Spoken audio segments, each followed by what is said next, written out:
Él es médico psiquiatra, es egresado de la UAM de Medicina. Se formó en psiquiatría en la Universidad Autónoma de Guadalajara y tiene un máster en trabajo práctico del trauma psicológico con el método Parcube, por parte de España, y una certificación internacional en terapias de esquemas por el Instituto Mexicano de Terapias de Esquemas en Proceso. El tema de hoy es tratamiento en adicciones. Esperamos que sea de su agrado. Gracias por acudir. Bueno, muy buenos días, ahí está. Buenos días. Yo soy Raúl, como ya les dijeron, yo soy psiquiatra, trabajé en la Secretaría de Salud, luego en el IMSS y actualmente para Petróleos Mexicanos principalmente. Vivo en el estado de Hidalgo, y es donde yo me desempeño desde hace ya 20 años, ¿no? Cuando llegué ahí a esa comunidad eran 100,000 habitantes y la más próxima otros 120,000. Actualmente estamos por los 400,000 habitantes. En los 400,000 habitantes habemos 4 psiquiatras, ¿no? Más las otras comunidades cercanas que han de ser como 1,000,000 de personas, y seguimos siendo 4 psiquiatras. Por si algún día quieren irse a trabajar allá, créanme que es muy diferente, pero es muy agradable. Entonces, de mi casa a mi trabajo me hago 5 minutos. Y el lugar más lejano que tengo que ir, que es un centro de tratamiento, son 30 minutos. Y lo pienso porque son 30 minutos desde mi casa hasta allá, ¿no? Pues, si algún día quieren cambiar, yo ahorita me hice prácticamente 3 horas para acá, ¿no? Por el tráfico, no por la distancia. Entonces, trabajar en provincia es una buena opción, ¿verdad? Lo que traje ahora son casos. Lo que yo más veo son pacientes con adicciones. Es por obra del azar, 24 años trabajando en adicciones. No fue algo que yo elegí, es algo que me pasó, ¿no? Y ahora lo hago con mucho gusto, al principio con muchas frustraciones. No hay nada más frustrante que trabajar en las adicciones. Yo pienso que eso, y en los trastornos de personalidad.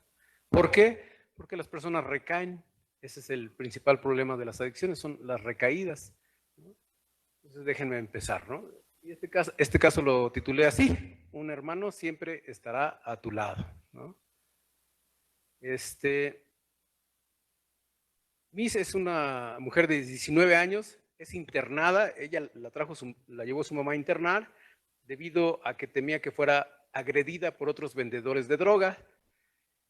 Ella refiere que esta es la primera descripción que hago, es al inicio, cuando los reciben ahí en el grupo, y la primera valoración que se hace, ¿no? Ella dice que usa metanfetaminas, cannabis, alcohol y PVC desde los 15 años.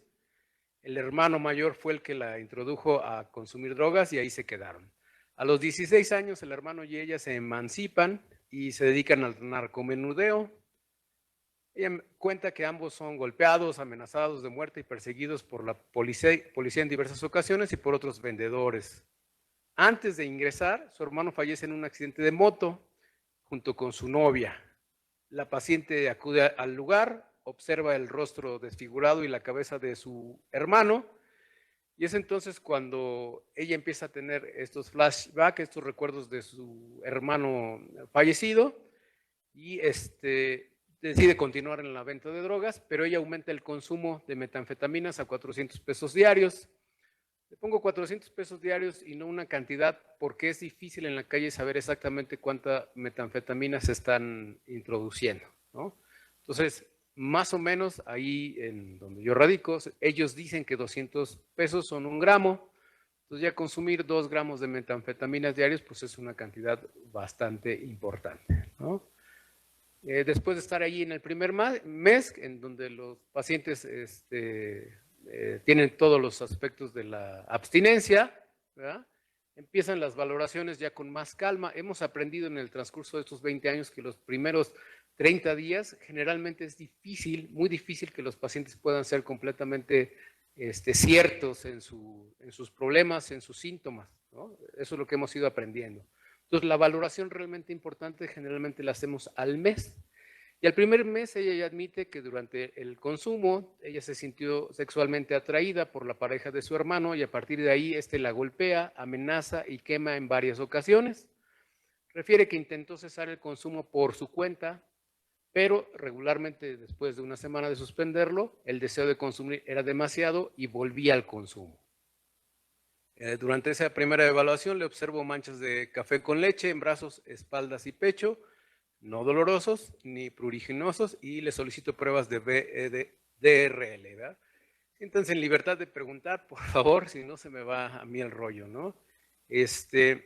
Esta parte aquí que les pongo de la cuestión sexual, fíjense que ha tenido un impacto muy importante en las mujeres especialmente. Resulta que el uso de metanfetaminas potencia, de alguna manera, el placer sexual, en especial en las mujeres. Entonces hoy, 24 años después, nos hemos dado cuenta que esta parte de la sexualidad es tan importante que hace que muchas de las pacientes que han dejado de consumir retomen el consumo. ¿Por qué? Resulta que mientras están en el consumo, no solo el placer se potencia, sino que hacen muchas cosas que normalmente no harían, como cambiar de pareja, como volverse swingers, como participar en orgías, como participar en juegos del masoquismo y sadismo. Es un problema porque en el consumo de las sustancias, pareciera que por primera vez las mujeres pueden liberar su sexualidad, y ya para retomarla, vamos a decirlo así, desde el punto de base ya no es igual. Batallamos mucho en esa cuestión de la sexualidad, ¿verdad? En donde pueden pasar 6, 7 meses y ya le dijimos a las pacientes que el retorno a la sexualidad les va a tomar tiempo. Y aún así, ellas lo dicen, ¿no? Es que nunca me he volvido a sentir igual que como me sentí mientras consumía, en este caso, metanfetaminas. Entonces ahora estamos incluyendo dentro de su proceso de tratamiento la cuestión sexual, en especial en mujeres. Como ven, es algo que no habíamos visto, pero ahora nos damos cuenta de lo importante que es. El otro es esta parte en especial en los grupos de mujeres. Trabajo por lo menos en 3 grupos de mujeres y en 3 de hombres. La parte de la bisexualidad es algo muy, muy, muy presente en ellas, ¿no? Entonces, hace 10 años, yo les puedo decir, podíamos diferenciar, había hombres y mujeres, y había alguno de ellos que fuera homosexual. Hoy en día, en los grupos de mujeres, encontrar una mujer puramente heterosexual es muy complicado. Imagínense cómo están cambiando las percepciones de la sexualidad con el uso de drogas, ¿no? La otra parte que viene ahí aparejada, desafortunadamente, con la libertad sexual que experimentan mientras usan metanfetaminas, pues son las enfermedades de transmisión sexual. Entonces ahora se ha vuelto como regla para todos los pacientes que tienen, en especial las mujeres que tienen consumo de metanfetaminas, pruebas de VIH y VDRL, imagínense, ¿no? Entonces no solamente son consumidores de sustancias, sino que además ahora tienen alguna enfermedad de índole sexual, como en este caso la paciente salió positiva para sífilis. No es la primera, ¿verdad? Tenemos pacientes con sífilis terciaria y ahorita está de moda el condiloma acuminado. Van a decir que tiene que ver con las adicciones. Bueno, pues es así precisamente como nos vamos transmitiendo infecciones de un lugar a otro, ¿no? Así, ¿quién se imaginara? Yo vi el condiloma acuminado allá en el General de México, cuando existía todavía el departamento de infectología, ¿no? Y que pasaron muchos años para que lo volviera a ver, y ahora está tan presente que es increíble, ¿no? Sobre todo porque las personas dicen, ¿cómo me contagié si utilizo preservativo? Entonces explicarles que hay otras enfermedades más allá de las que se pueden prevenir con el preservativo, como el condiloma o como el molusco contagioso, se vuelve una tarea vital para estas personas, ¿no? En ese segundo mes, ¿verdad? Estos recuerdos de su hermano fallecido, de cómo quedó desparramado ahí en el suelo, se vuelven todavía mucho más intensos, ¿no?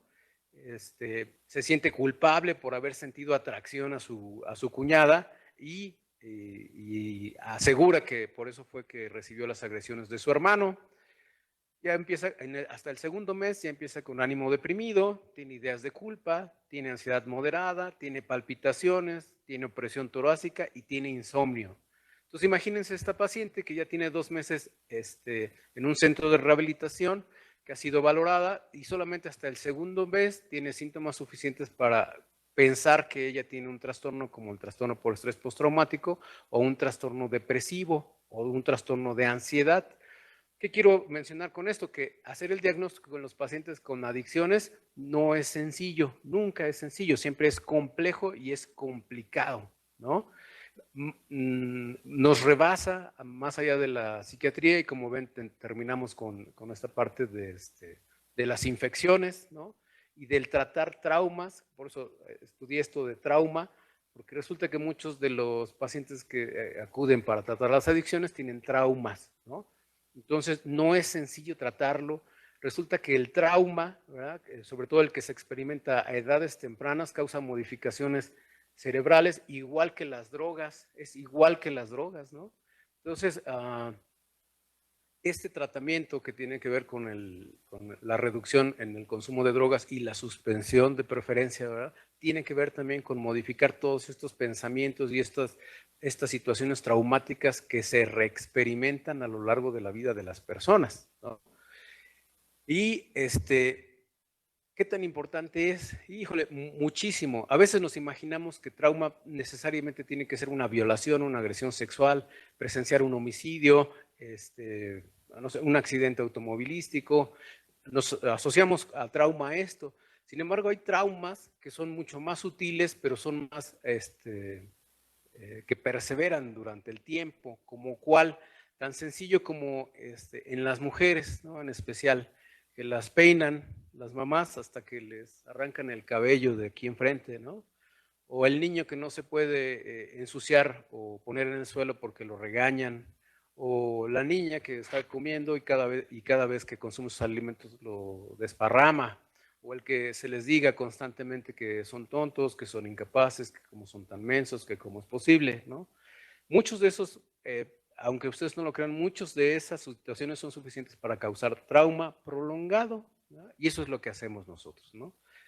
En el caso de esta paciente, yo les cuento de lo que yo hago, de lo que hace psiquiatría. Sin embargo, aquí está incluido también el trabajo de psicología y de trabajo social y el de los responsables del grupo, que generalmente son mismos pacientes que han decidido quedarse a trabajar ahí, ¿no? Entonces, se evalúan todas estas condiciones y lo que se empieza a darle es cauce o salida a estos traumas que van apareciendo, como la culpa, ¿no? Imagínense cómo puede entender una chica, en este caso de 18 años, que se sintió sexualmente atraída por la pareja de su hermano, ¿no? O puede uno empezar a pensar, es que yo soy la que está mal, yo soy la que está traumada, estoy loca, ¿cómo es posible que esto me haya pasado a mí? Entonces lo que se trata de hacer es resolver esta parte. La psicoeducación es importante, explicarles que muchas de las situaciones experimentadas durante el consumo de drogas son eso, son parte de la experiencia del consumo de drogas, que no necesariamente son reales, ¿no? En el caso de ella, lo que hice fue darle escitalopram, que es un inhibidor selectivo de recaptura de serotonina, propranolol, 10 miligramos mañana y noche, y penicilina benzatínica, que le indicaron 2 ámpulas juntas y se las iban a colocar en 2 ocasiones, ¿no? ¿Por qué le damos escitalopram a una paciente con estos síntomas? Bueno, en realidad lo que queremos es que experimente los menos síntomas de abstinencia posibles, del encierro de ahí, de la culpa. Entonces, por ejemplo, la fluoxetina funciona bien.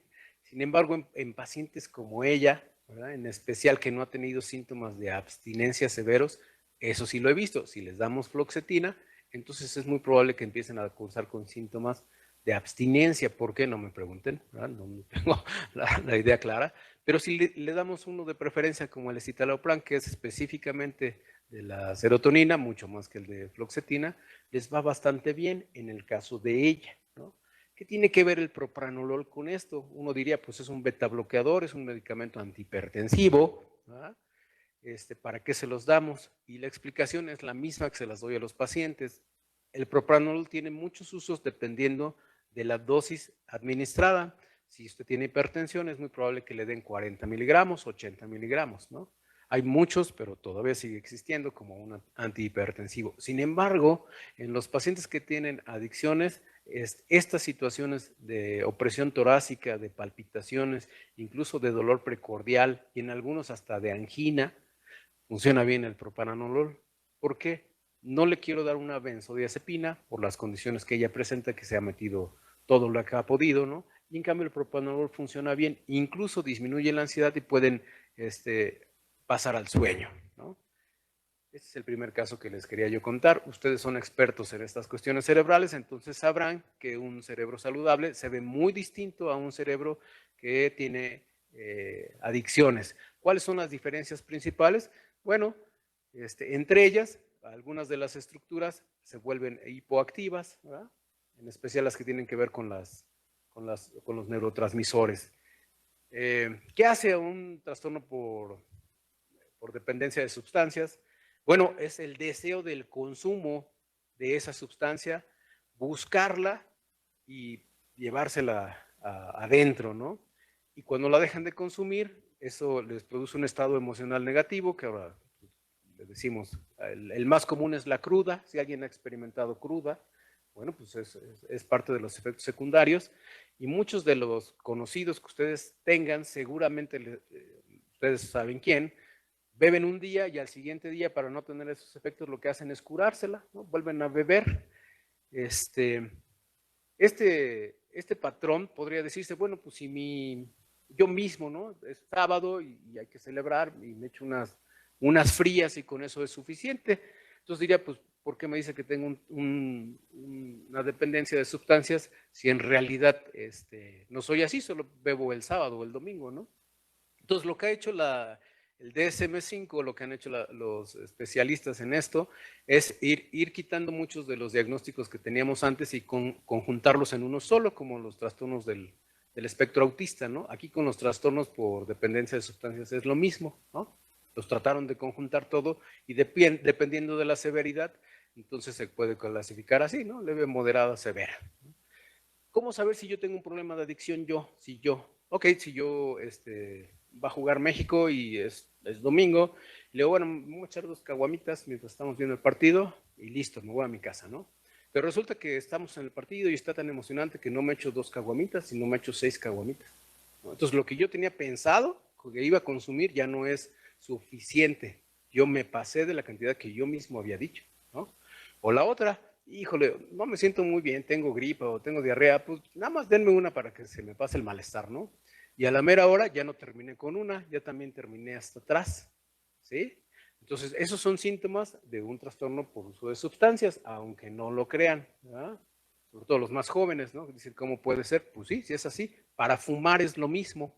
Entonces dicen, no, ya no voy a fumar, ya no me voy a fumar uno en la comida. Entonces resulta que es la cena y algo le pasó, había mucho tráfico y de repente ya se fumó 2. Ya llevamos más problemas, ¿no? Entonces, es lunes y dicen, sí, pues ya se acabó la fiesta, pero ya quiero que llegue el jueves, porque ya dijimos que el jueves vamos a ir a jugar el partido de las 7 de la noche, y ahí nos vamos a echar unas caguamitas. Imagínense, es lunes, y ya mi pensamiento ya está en que el jueves voy a beber. Entonces me empieza a tomar tiempo el estar pensando en la sustancia que me voy a consumir. Es lo mismo, ¿verdad? Si, no sé, son las 2 de la madrugada, se acabó el alcohol que teníamos en la fiesta, y entonces, a pesar de que yo sepa que es peligroso, voy a salir al Oxxo de la esquina o a donde quieran ustedes para que me lo traiga, ¿no? Entonces empiezan a buscar situaciones en las que ya está rebasando mi control, por eso dice ahí, deterioro en el autocontrol. Socialmente, pues claro que sí, ¿no? También es así. Voy a una fiesta con mi esposa, con mis hijos, y de repente pues ya se acabó lo social porque me excedí de copas y entonces quise ligar con la comadre o me empecé a pelear con el vecino y se acabó la fiesta, ¿no? Bueno, eso es un síntoma de un trastorno por uso de sustancias. Vengo aquí al hospital, voy a la escuela, tengo clases y de todas maneras me tengo que fumar mi churro, aunque no lo crean, hay muchos personal médico que se fuma su churro antes de entrar a trabajar. Y pareciera algo normal, no es normal, no puede ser normal. O el que está crudo y que es de mañana, y entonces me voy a meter una línea o una pastilla de metanfetaminas o lo que ustedes quieran para despertar. Entonces empiezan a tomar unas cosas para dormir y otras para despertar, nomás imagínense, ¿no? En los trabajos, llegar al trabajo alcoholizado, pues es una situación por la que nos pueden correr. No hay muchas en la ley para que nos corran. Unas por faltas, más de 3 en un mes, y otras por llegar en estado intoxicado. Imagínense. Y aún así, ustedes mismos conocerán a muchos de nosotros, de compañeros, que lo seguimos haciendo, ¿no? Ese es el uso a pesar del riesgo que lleva. Entonces, yo sé que ya me excedí de copas, no debería de manejar y no me importa, de todas maneras, manejo. O el clásico alcohólico que tiene cirrosis hepática y entonces le dice, oiga, usted ya no puede volver a beber porque va a aumentar su problema y se va a morir. Y a pesar de eso, sigue bebiendo. O el fumador, ¿no? Que tiene bronquitis crónica, enfisema, y sabe que le está causando daño y de todas maneras lo sigue haciendo. Y finalmente las derivadas de la sustancia que tienen que ver con la abstinencia, dependiendo de lo que sea, ¿no? Esta idea siempre se me pasa y por eso la pongo ahí. Implícita está la idea de que para desarrollar un trastorno por uso de sustancias, lo primero es usarla.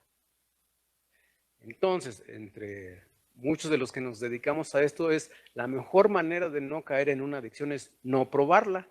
Yo sé que parece muy tonto, pero esa es la mejor solución. No la pruebes. Y entre menos edad tengas, es más probable que sea más difícil salir de ella. Entonces, tengo alumnos, ya les decía yo, de primero, segundo de secundaria, que beben cuando salen, que fuman cuando salen, que usan droga cuando salen. Y ahí está fallando esto de la prevención, porque todos y cada uno de nosotros tendremos por ahí nuestra droga de preferencia, solo que no la hemos encontrado, eso es lo que yo pienso, ¿verdad? Entonces, ¿para qué le voy a probar? ¿Qué tal si con mi trastorno de personalidad, que soy súper narcisista, me meto una raya, me voy a sentir Dios, como dicen ellos, se siente uno en la cima del mundo y ahí me voy a quedar, ¿no? O a lo mejor es el juego. ¿Quién ha ido a Las Vegas o a los casinos de aquí y de repente le empieza a echar uno? Mientras pierdas no hay problema, pero el día que ganes, igual y te quedas ahí. Así es este problema de las sustancias y de las conductas, ¿no? ¿Cómo funcionan las drogas? Yo me imagino que ya la mayoría lo sabe, ¿no? Pues es remedando, ¿no?, a los propios neurotransmisores, como aquí, ¿verdad? Un neurotransmisor propio que es la anandamida, que es muy parecido a la sustancia del cannabis o de la marihuana. Nos engaña, ¿verdad? Lo difícil de entender de las adicciones son dos cosas. Uno es la impulsividad. La impulsividad es algo que nosotros vamos desarrollando a lo largo del tiempo, de nuestro crecimiento. A nuestro cerebro le cuesta muchísimo trabajo entender el decir no. ¿Qué quiere decir eso? Si tengo 3 años y me anda de la pipí, los que tienen niños, papá, pipí, es pipí ya. Ahorita va a ser pipí, ¿no? Entonces te paras del carro, lo bajas o donde sea, pero ya va a ser pipí. Nos toma tiempo, no solamente en el control vesical, sino nos toma tiempo acá en la cabeza ir posponiendo. Ese, aunque parezca muy tonto, es un ejemplo de impulsividad, ¿no? Digo, a lo mejor no es el mejor, pero es así la impulsividad.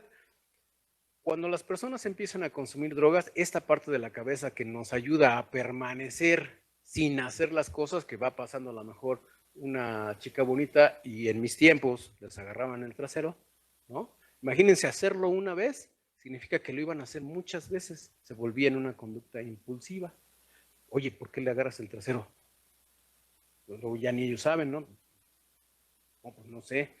Ya habías dicho que no ibas a consumir alcohol, ya habías dicho que no ibas a comer. Pues sí, pero es que ya estaba aquí, ya me la habían destapado, ni modo que no me la echara, ¿no? Estaba aquí con los primos, ya tenían la bolsita, ya tenían la pipa, ya le estaban poniendo, pues ya nomás tenía que darle. Entonces, para la cabeza es muy difícil decir no. Igual que en la compulsividad, el cerebro hace un gran esfuerzo para decir no. Las personas que tienen o consumo de drogas es lo mismo, solo que multiplicado por 10 que cuando nosotros tenemos hambre, ¿no? Entonces tenemos hambre, se empieza a sentir dolor de cabeza, dolor en el estómago, debilidad, cansancio, fatiga, lo que ustedes quieran. Entonces, si lo han experimentado, ahora multiplíquenlo por 10 y se imaginarán cómo se siente para la sustancia que dejaron de consumir, ¿no? Este deseo de ahí de consumir hace que las personas emocionalmente se sientan atraídas, aunque ustedes no lo crean, a eso. Van a decir, ¿cómo? Pues si es algo negativo. Sí, se aprende durante el proceso del consumo de drogas que si yo dejo de consumir, me voy a sentir mal, Entonces, para no sentirme mal, mejor sigo consumiendo, ¿no? Se vuelve un acto compulsivo. Si la impulsividad y la compulsividad requieren de nuestra capacidad mental intacta en la mayor parte de los casos, pues imagínense en las personas que usan adicciones, eso no lo tienen, eso no tienen ese control sobre el impulso y sobre la compulsión. Por eso cuando les dicen, deja de beber, pues suena fácil, ¿no? Pero lo único que tienes que hacer es dejar de beber, hasta que entendemos este proceso de que no es tan sencillo. Deja de fumar, no, ¿por qué? Porque emocionalmente me siento compelido a seguir haciéndolo porque no me quiero sentir mal. Ya lo intenté y me estriño, no puedo hacer del baño, no puedo dormir, la comida me sabe bien fea. No sé si ustedes lo han experimentado o visto, pues es exactamente lo mismo, ¿no?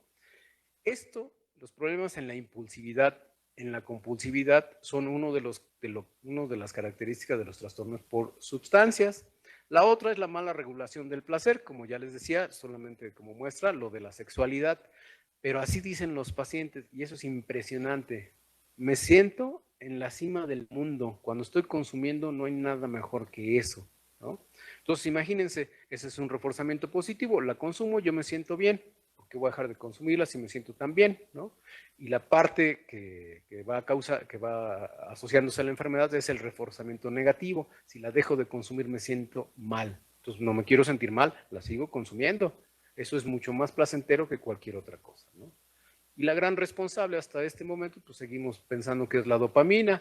Hemos visto que hay muchas otras alteraciones en la serotonina, por ejemplo, o en los receptores de opioides, pero sin embargo la dopamina parece seguir siendo la principal. Esta dopamina que se libera cuando nosotros tenemos otras actividades como el ejercicio, como el escalar una montaña, como el compartir con los amigos, como el tener sexo, pero que sin embargo en la adicción, este placer que experimentamos se exponencia grandemente, ¿no? Entonces, ya pasamos de que estuviera un problema en la impulsividad, en la compulsividad, en las emociones y terminamos a que motivacionalmente me siento forzado a seguir haciéndolo, ¿no? Entonces, la primera es el atracón, ¿no? Luego ya me sentí crudo, ¿no? Y luego me preocupé, ay, no, ya no lo voy a volver a hacer. Ya me di cuenta que me pongo mal, juro que es la última, ya nunca, ¿no? Sin embargo, lo vuelvo a hacer. Y entonces, no, yo sé que si lo dejo de hacer me voy a sentir mal, ¿no? Mejor voy a seguir consumiendo, ¿no?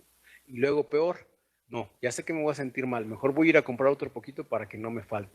Entonces nuestras motivaciones pasaron de tener un carro, una casa, una carrera, una esposa, una familia, ser felices, compartir, gozar, la música, todo se pierde, simplemente la motivación se vuelca en la droga. Entonces podríamos nosotros decir, bueno, ¿y cuándo sabemos que solo lo estamos usando por gusto? A lo mejor fumarse un cigarro, tomarse una copa de vino, y cuando ya es un trastorno.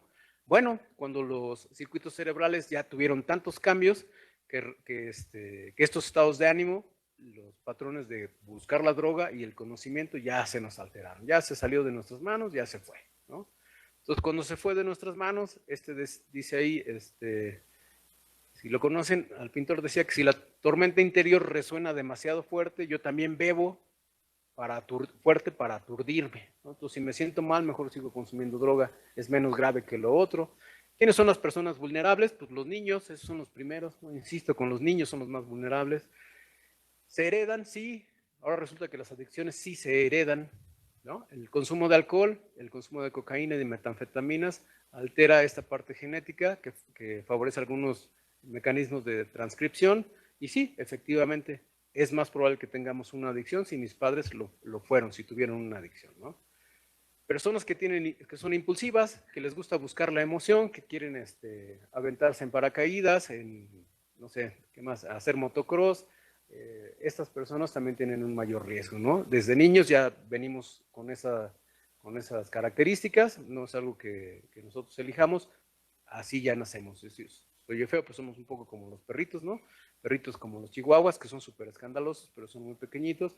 Perros más tranquilos como los San Bernardo, y así, cada uno de nosotros va teniendo nuestro temperamento, bueno, aquí también, ¿no?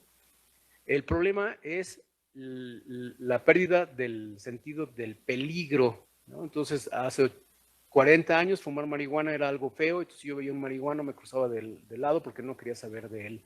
Ahora la marihuana es algo que se vende hasta en las farmacias de similares, como en las gomitas. Ahora hay que preguntarle a los pacientes que ustedes tengan si consumen gomitas, porque no les dicen que son gomitas de CBD, solamente van y las piden así, en especial los lunes, porque se las dan más baratas y le dicen que son gomitas. Entonces, si alguien consume gomitas, pregúntense si lo que están consumiendo es CBD, ¿no? Si tienes alguna enfermedad psiquiátrica, ¿es más probable que consumas? Sí, por supuesto, ¿no? No sabemos si, sobre todo en los que utilizan cristal o alguna de estas sustancias como la ayahuasca, como los hongos, ahora tan de moda, no sabemos si ya estaban enfermos y luego usaron la sustancia y ya quedaron en estado psicótico, como en la esquizofrenia, o al revés, ¿verdad? Ahí estamos todavía peleando con ese asunto, ¿no? Todo lo que nosotros hacemos modifica la estructura cerebral, ¿no?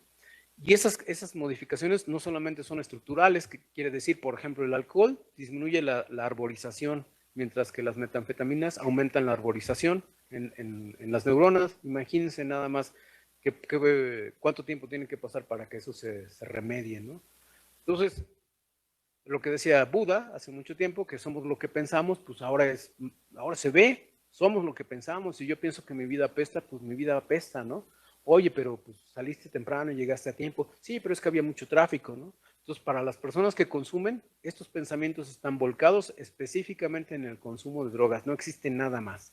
Saben dónde está el punto, se imaginan el punto, saben que van a llegar, quién les va a abrir, cómo va a sonar el timbre, el mensaje que llega, la imagen que tiene. Eso es lo que hace difícil el tratamiento de las drogas, ¿no? Este es el caso R. Dice que la sociedad es la madre de todos los vicios, decía mi mamá, ¿verdad? R, de 23 años, es trailero, soltero, es traído a internamiento por la familia luego de 7 días de trabajo continuo, sin sueño y sin descanso, ¿eh? Durante esos 7 días no durmió ni descansó, reparando 2 camiones abandonados de parte del abuelo. Lo que sabemos ahí a su ingreso es que tiene 16 años, a los 16 años inician el consumo de alcohol, una caguamo por fin de semana. El cannabis dice que lo suspendió hace 3 años y que las metanfetaminas las suspendió 3 meses previos. Él dice que estaba enamorado de una madre soltera, que la familia se opone y el paciente termina con la novia. Ahí tiene delirios de referencia y daño en contra de él y de su familia. ¿Cuál es la impresión primera? Pues si tiene 17 días sin dormir, pues uno podría pensar que tiene manía, ¿no? Y que tiene delirios. La razón, aún no sabemos, ¿no? Empezamos con olanzapina, 10 miligramos por noche, y valproato de magnesio, 400 miligramos cada 12 horas, como si fuera un trastorno bipolar, más o menos, ¿verdad? Y al mes, ya cuando estaba más tranquilo, a ese sí le dimos tratamiento al ingreso, ¿no? Y ya al mes, ya él confiesa, generalmente al mes es cuando confiesan, los más reacios les toma 2 o 3 meses, ¿no? Que fumaba metanfetaminas diario, mañana y noche, durante las 2 últimas semanas previo a su ingreso, y que lo que tiene en ese momento es ansiedad constante, ya sin ideas delirantes, sin su estado de ánimo maníaco. Bueno, pues entonces ya le dejamos la fluoxetina por la ansiedad que tiene y le damos valproato de magnesio, 200 miligramos cada 12 horas. ¿Por qué a este hombre le dimos fluoxetina? Bueno, porque tenía valproato. El valproato de magnesio hace una función de disminuir la ansiedad. Sé que ustedes la usan con otros fines, ¿verdad? Pero en psiquiatría disminuye la ansiedad de manera importante el que benzodiazepina. ¿Cómo ven? Entonces, le damos valproato y le damos fluoxetina, y en el caso de él funcionó. A los 6 meses se vaya nada más con valproato de magnesio, 200 miligramos por noche, y lo damos de alta.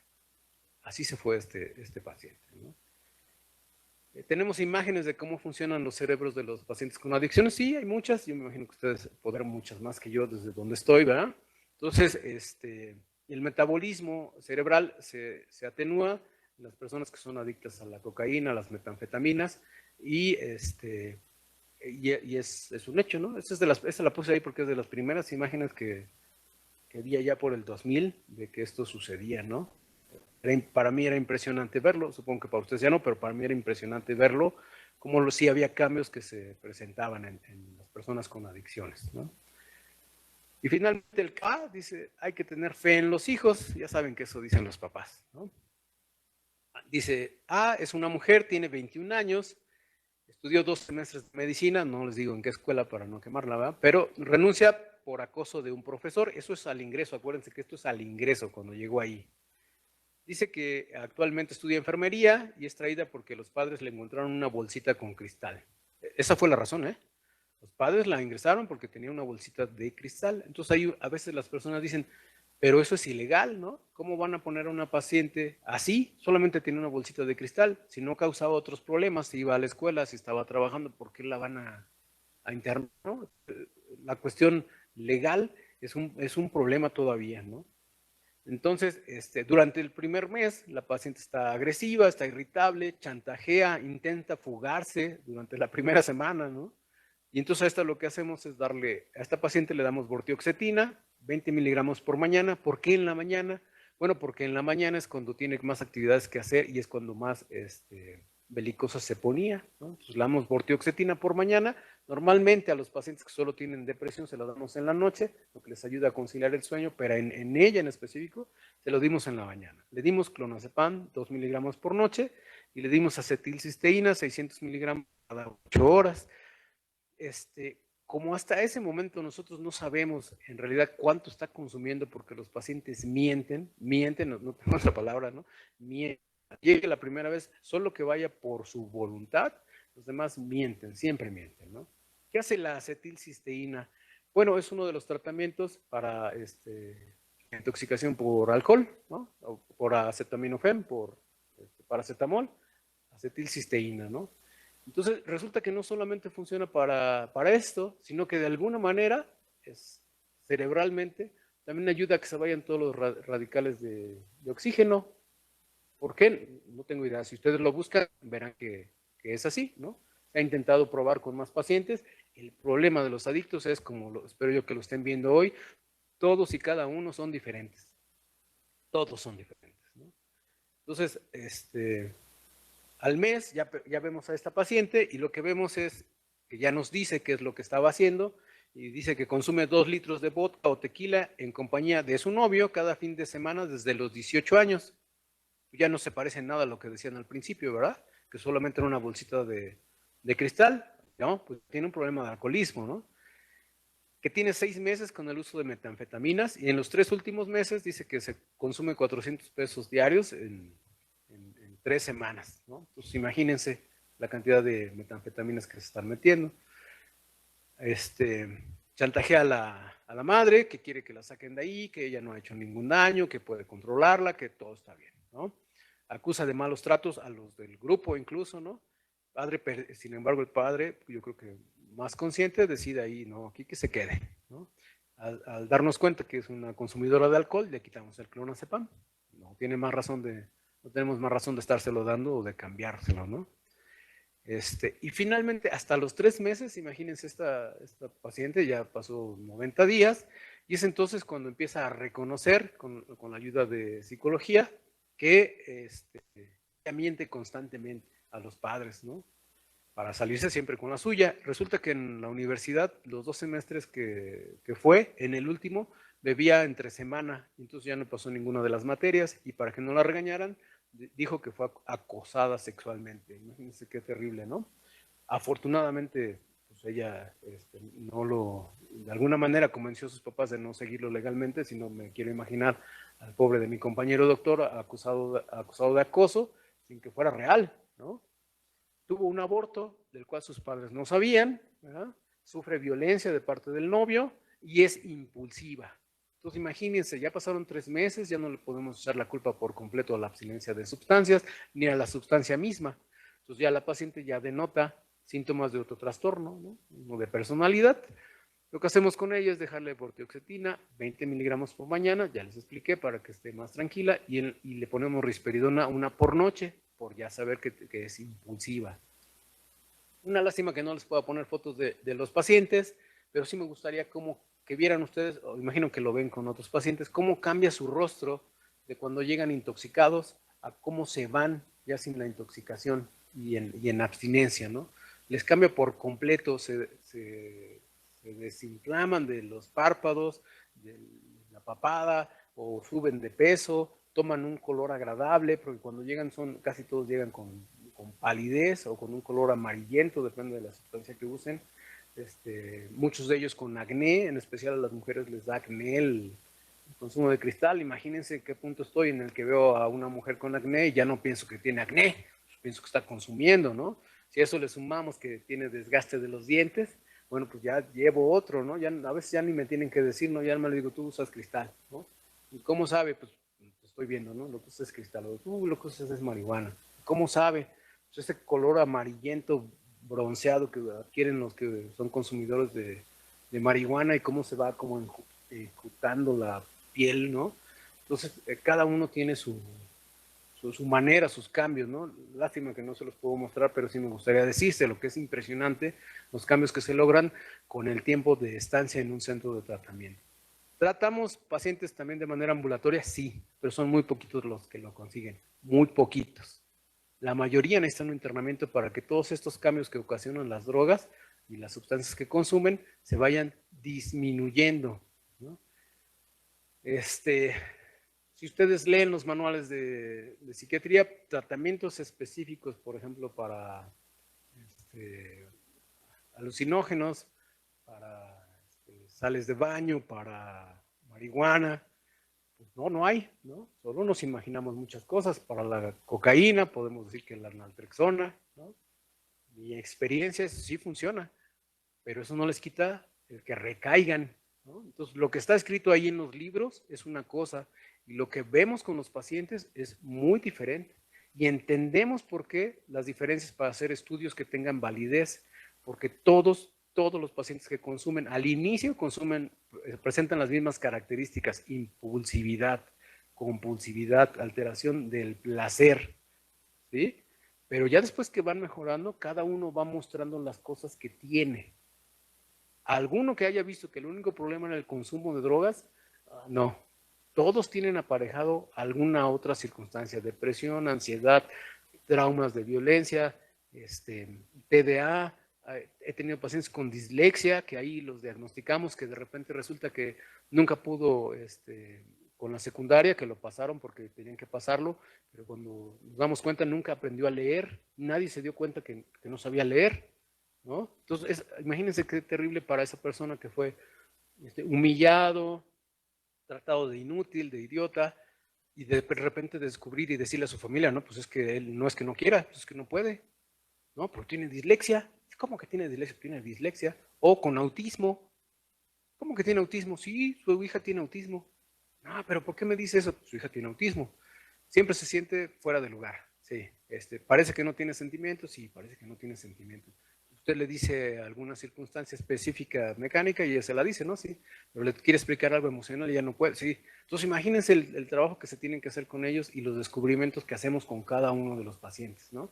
El más triste es decirle, pues su hijo o hija tiene esquizofrenia, ese es el más triste, ¿no? Pero ¿por qué fue? Porque consumió marihuana, peyote, hongos, cristal, no sé. No sé si ya la tenía y solamente lo detonó el uso de sustancias o si al revés, pero no tengo idea, ¿no? ¿Se le va a quitar? La esquizofrenia, pues probablemente no. Imagínense, ¿no? Qué terrible. ¿Qué cosas buenas tiene esto del tratar con adicciones? Pues esto, ¿verdad? Entonces, la primera figura es de una persona sana. Así se ve, ¿no? Así se ve. La persona que es adicta a las metanfetaminas con un mes de abstinencia y al final un adicto a las metanfetaminas con 14 meses de abstinencia. Entonces, cuando empezamos a tratar esto, los dejábamos 30 días y se iban, después 60, después 90. Actualmente decimos que lo mínimo son 6 meses, o imagínense, 180 días. Es complicado, ¿quién puede aguantar 180 días sin trabajar o pagando la estancia de alguien? Pero es lo que mejor hasta este momento ha funcionado. Y algunas veces, que también me ha pasado, tengo pacientes que después de un año que yo también daba ya por perdidos como con esquizofrenia, se han recuperado con tratamiento, pero al año. Imagínense, tienen que pasar 12 meses para que la cabeza de alguien se vuelva a reestructurar con tratamiento, ¿eh? Así de difícil es y es mucho más sencillo recaer. La advertencia para todos los que hacen psicosis es, si tú vuelves a consumir, vas a tener psicosis de nuevo. No hay manera de que lo evites, te va a pasar. Como las personas con enfisema o con insuficiencia hepática, no es suficiente. De todas maneras, vuelven a beber o vuelven a consumir, ¿no? Pero bueno, esta es mi experiencia. Me gustaría escuchar sus preguntas. Creo que eso sería lo mejor, lo que más me gustaría. ¿Verdad?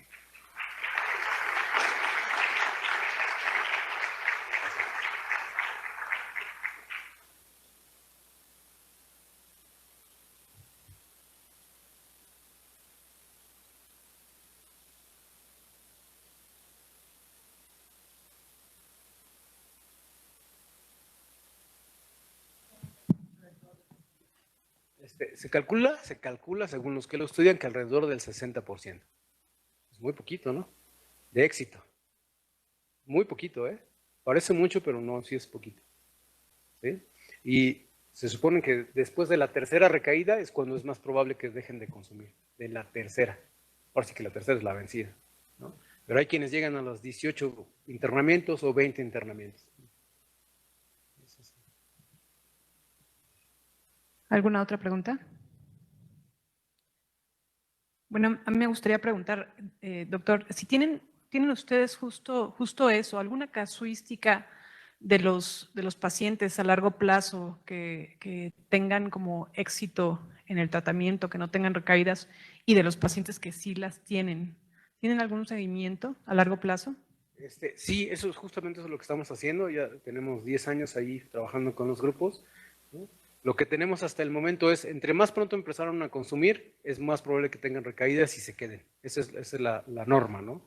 Si empezaron a consumir después de los 18 años, es más probable que dejen el consumo después de la tercera ocasión. Que lo dejen, o sea, quiere decir que ya lo dejen, ¿sí? Porque a veces experimentan, cambiaron la marihuana por el alcohol y también van a terminar con una adicción.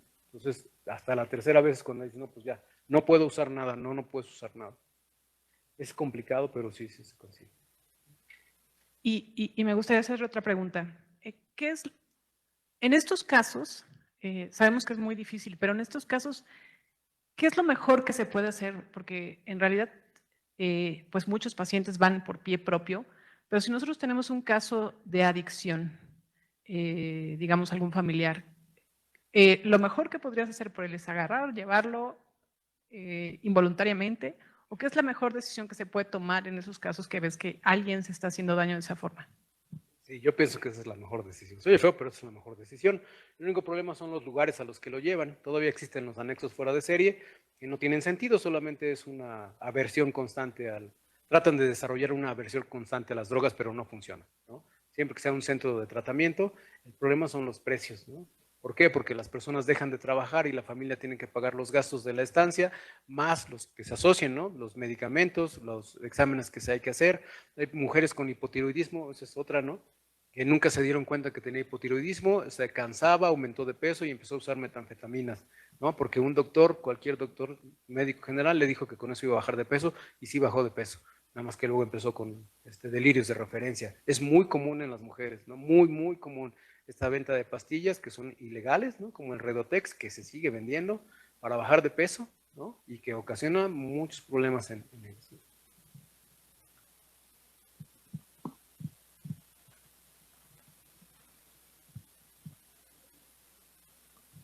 Buenas tardes.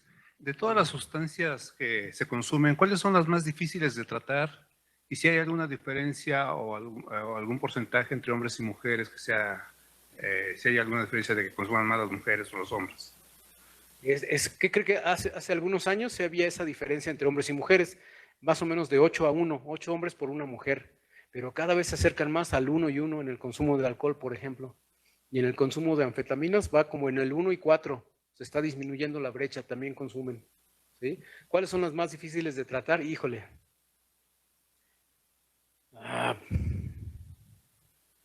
Le va a dar risa, ¿no? Pero yo creo que el cannabis, porque no se dan cuenta. O sea, tienen que pasar muchos años para que se den cuenta que tienen un problema de adicción. Y como el cannabis les ocasiona estos síntomas de apatía, no se dan cuenta. En verdad, no se dan cuenta. Oye, pero es que hueles a marihuana. No, mira cómo traes tu cabello, no te peinaste. No, ¿y por qué no te consigues una pareja? ¿Y para qué quiero una pareja? Así estoy bien. Bueno, en ese sentido, el más difícil es el cannabis, ocasiona muchos problemas, ¿no? Pasan años antes de que se den cuenta que tengan un problema. Sí, ese es difícil, ¿no? Y de adicción, del que hace más rápido adicción, además de la heroína, es la metanfetamina, por eso abundo en eso, ¿no? Así, pacientes que me dicen, doctor, yo estaba tomando con mis amigos, estaban fumando, fumé, y no, ya me regresé, ya no pude parar. Cambian todo por la metanfetamina, sí, es súper adictivo. ¿Y hay algo sobre fentanilo? Fentanilo, sí, ya tenemos pacientes con fentanilo. El problema es que ellos no se enteran que los mezclan, no se enteran. Ese es el otro problema. Si fuera metanfetamina pura, sabríamos específicamente qué tienen, pero ya no, pureza ya no hay, ¿no? Entonces tienen veneno para rata real, talco, cal, yeso, cemento, lo que pueden le ponen para mezclarlo y así se los dan y así los consumen, ¿no? Sí, sí, un problema muy serio. Entonces, metanfetamina o cocaína pura es difícil, ¿no? Bueno. ¿Cuál es el tiempo promedio o de sobrevivencia, sobre todo me imagino que en jóvenes, cuando empiezan con estas adicciones? Por eso el número de fallecidos entre los 15 y los 30 años es el mayor. Esos son los que más mueren. Más. ¿Sí? Por diversas causas, por el consumo de sustancias o por violencia. Esos son los que más mueren, entre 15 y 30. Ese es el número uno. Gracias. Sí. ¿Hay alguna incidencia de estos pacientes hacia el suicidio? Pacientes que tengan comorbilidades con trastornos depresivos o por abstinencia precisamente. Sí. ¿Crees que ellos sí se matan? No les da tiempo. O sea, no les da tiempo a la familia ni de enterarse. Digo que el caso, doctor, estábamos viendo el Netflix, mi esposa, mi hija y él. Estábamos a todo dar, riéndonos, comentándonos. Nos fuimos a dormir. Y ya cuando lo vimos, ya se había ahorcado. O sea, el impulso se incrementa brutalmente, ¿no? Entonces, ese es el problema. Sí tienen un incremento en las tasas de suicidio por eso, por el impulso, ¿no? Ya no, ni siquiera lo piensas, ya lo haces. Sí, muchos problemas, ¿no?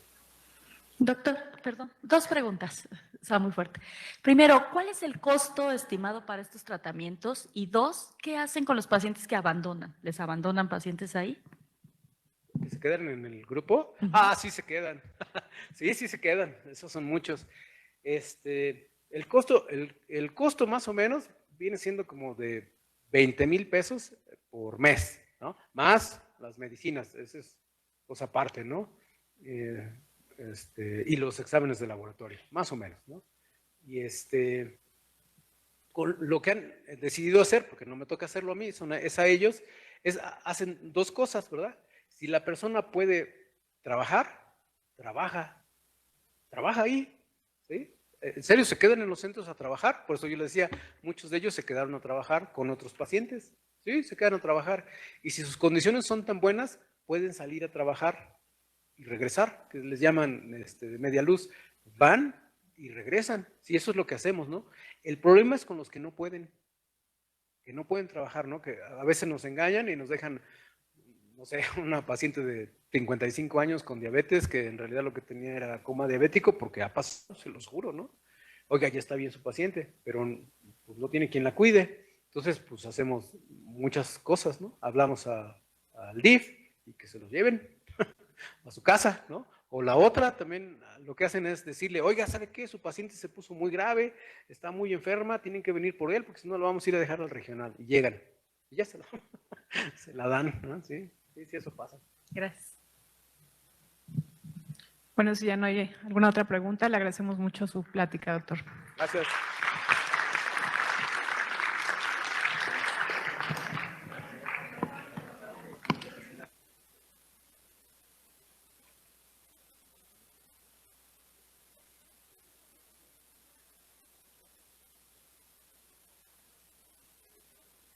Él es médico psiquiatra, es egresado de la UAM de Medicina.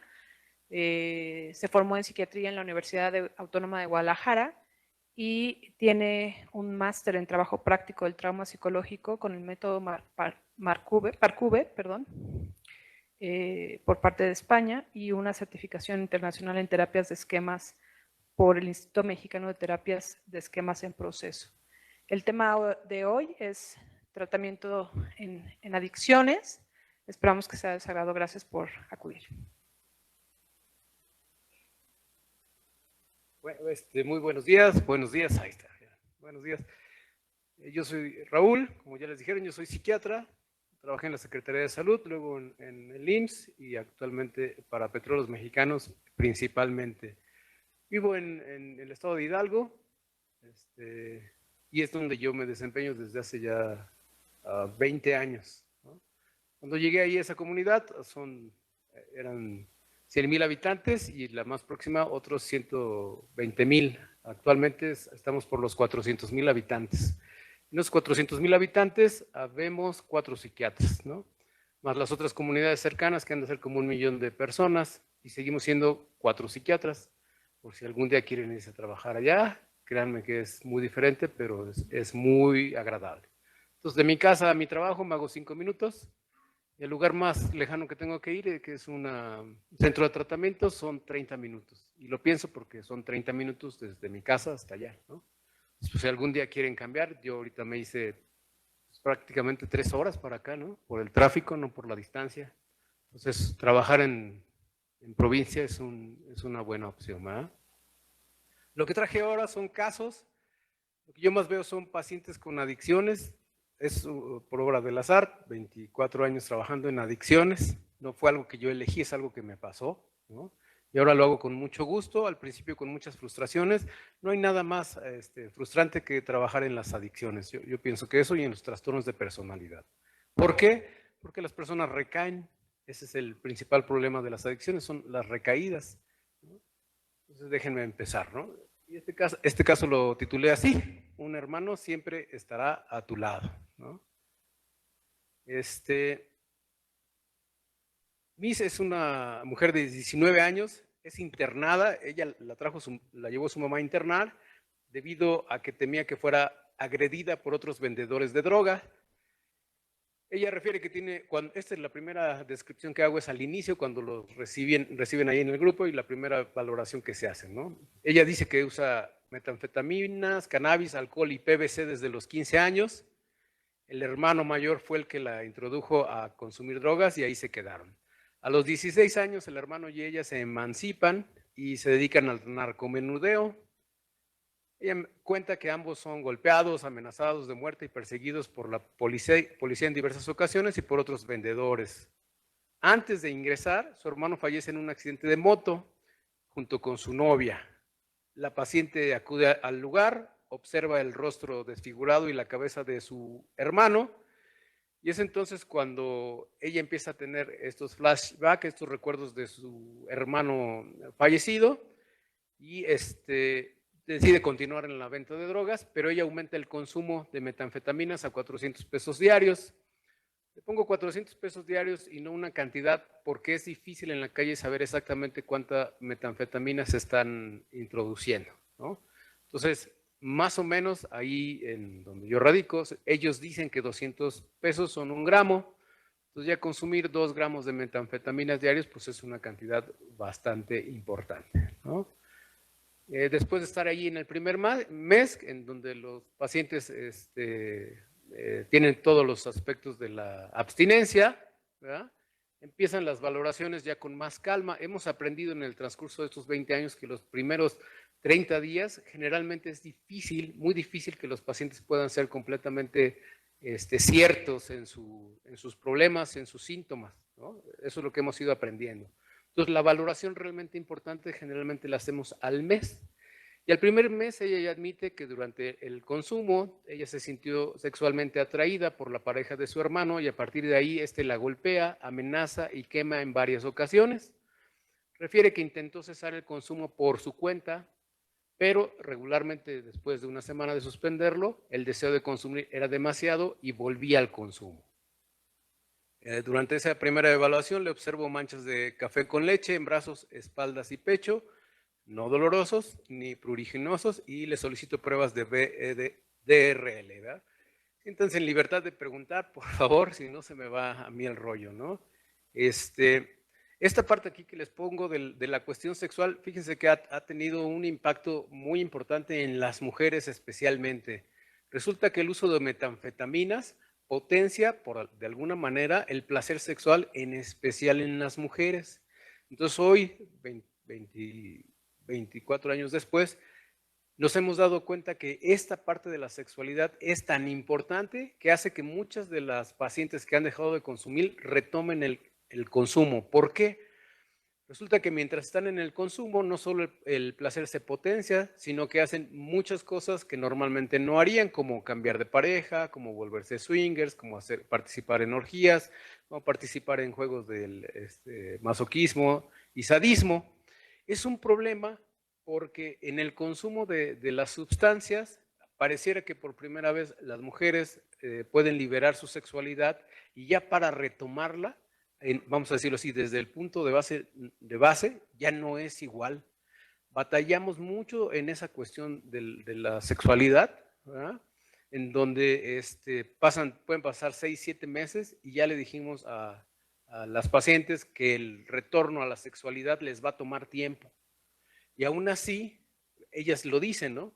Es que nunca me he volvido a sentir igual que como me sentí mientras consumía, en este caso, metanfetaminas. Entonces ahora estamos incluyendo dentro de su proceso de tratamiento la cuestión sexual, en especial en mujeres. Como ven, es algo que no habíamos visto, pero ahora nos damos cuenta de lo importante que es. El otro es esta parte en especial en los grupos de mujeres, trabajo por lo menos en 3 grupos de mujeres y en 3 de hombres. La parte de la bisexualidad es algo muy, muy, muy presente en ellas, ¿no? Entonces, hace 10 años, yo les puedo decir, podíamos diferenciar, había hombres y mujeres, y había alguno de ellos que fuera homosexual. Hoy en día, en los grupos de mujeres, encontrar una mujer puramente heterosexual es muy complicado. Imagínense cómo están cambiando las percepciones de la sexualidad con el uso de drogas, ¿no? La otra parte que viene ahí aparejada, desafortunadamente, con la libertad sexual que experimentan mientras usan metanfetaminas, pues son las enfermedades de transmisión sexual. Entonces ahora se ha vuelto como regla para todos los pacientes que tienen, en especial las mujeres que tienen consumo de metanfetaminas, pruebas de VIH y VDRL, imagínense, ¿no? Entonces no solamente son consumidores de sustancias, sino que además ahora tienen alguna enfermedad de índole sexual, como en este caso la paciente salió positiva para sífilis. No es la primera, ¿verdad? Tenemos pacientes con sífilis terciaria y ahorita está de moda el condiloma acuminado. Van a decir que tiene que ver con las adicciones. Bueno, pues es así precisamente como nos vamos transmitiendo infecciones de un lugar a otro, ¿no? Así, ¿quién se imaginara? Yo vi el condiloma acuminado allá en el General de México, cuando existía todavía el departamento de infectología, ¿no? Y que pasaron muchos años para que lo volviera a ver y ahora está tan presente que es increíble, ¿no? Sobre todo porque las personas dicen, ¿cómo me contagié si utilizo preservativo? Entonces explicarles que hay otras enfermedades más allá de las que se pueden prevenir con el preservativo, como el condiloma o como el molusco contagioso, se vuelve una tarea vital para estas personas, ¿no? En ese segundo mes, ¿verdad? Estos recuerdos de su hermano fallecido, de cómo quedó desparramado ahí en el suelo, se vuelven todavía mucho más intensos, ¿no?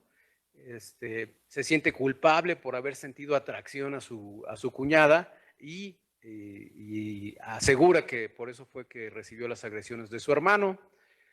Ya empieza, hasta el segundo mes ya empieza con ánimo deprimido, tiene ideas de culpa, tiene ansiedad moderada, tiene palpitaciones, tiene opresión torácica y tiene insomnio.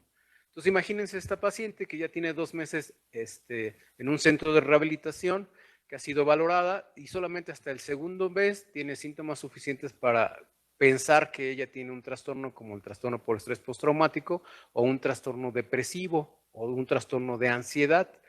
¿Qué quiero mencionar con esto? Que hacer el diagnóstico con los pacientes con adicciones no es sencillo, nunca es sencillo, siempre es complejo y es complicado, ¿no? Nos rebasa más allá de la psiquiatría y como ven terminamos con esta parte de las infecciones, ¿no? Y del tratar traumas, por eso estudié esto de trauma, porque resulta que muchos de los pacientes que acuden para tratar las adicciones tienen traumas, ¿no? Entonces, no es sencillo tratarlo. Resulta que el trauma, ¿verdad? Sobre todo el que se experimenta a edades tempranas, causa modificaciones cerebrales, igual que las drogas, es igual que las drogas, ¿no? Entonces, este tratamiento que tiene que ver con la reducción en el consumo de drogas y la suspensión de preferencia, ¿verdad? Tiene que ver también con modificar todos estos pensamientos y estas situaciones traumáticas que se reexperimentan a lo largo de la vida de las personas, ¿no? Y ¿qué tan importante es? Híjole, muchísimo. A veces nos imaginamos que trauma necesariamente tiene que ser una violación, una agresión sexual, presenciar un homicidio, no sé, un accidente automovilístico. Nos asociamos a trauma a esto. Sin embargo, hay traumas que son mucho más sutiles, pero son más, que perseveran durante el tiempo, como cuál, tan sencillo como en las mujeres, ¿no? En especial, que las peinan las mamás hasta que les arrancan el cabello de aquí enfrente, ¿no? O el niño que no se puede ensuciar o poner en el suelo porque lo regañan, o la niña que está comiendo y cada vez que consume sus alimentos lo desparrama, o el que se les diga constantemente que son tontos, que son incapaces, que cómo son tan mensos, que cómo es posible, ¿no? Muchos de esos, aunque ustedes no lo crean, muchos de esas situaciones son suficientes para causar trauma prolongado, ¿no? Y eso es lo que hacemos nosotros, ¿no? En el caso de esta paciente, yo les cuento de lo que yo hago, de lo que hace psiquiatría. Sin embargo, aquí está incluido también el trabajo de psicología y de trabajo social y el de los responsables del grupo, que generalmente son mismos pacientes que han decidido quedarse a trabajar ahí, ¿no? Entonces, se evalúan todas estas condiciones y lo que se empieza a darle es cauce o salida a estos traumas que van apareciendo, como la culpa, ¿no? Imagínense cómo puede entender una chica, en este caso de 18 años, que se sintió sexualmente atraída por la pareja de su hermano, ¿no? Puede uno empezar a pensar, es que yo soy la que está mal, yo soy la que está traumada, estoy loca, ¿cómo es posible que esto me haya pasado a mí? Entonces lo que se trata de hacer es resolver esta parte. La psicoeducación es importante, explicarles que muchas de las situaciones experimentadas durante el consumo de drogas son eso, son parte de la experiencia del consumo de drogas, que no necesariamente son reales, ¿no? En el caso de ella, lo que hice fue darle escitalopram, que es un inhibidor selectivo de recaptura de serotonina, propranolol, 10 miligramos mañana y noche, y penicilina benzatínica, que le indicaron 2 ámpulas juntas y se las iban a colocar en 2 ocasiones, ¿no? ¿Por qué le damos escitalopram a una paciente con estos síntomas?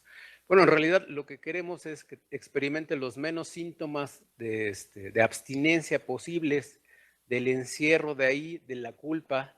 Entonces, por ejemplo, la fluoxetina funciona bien.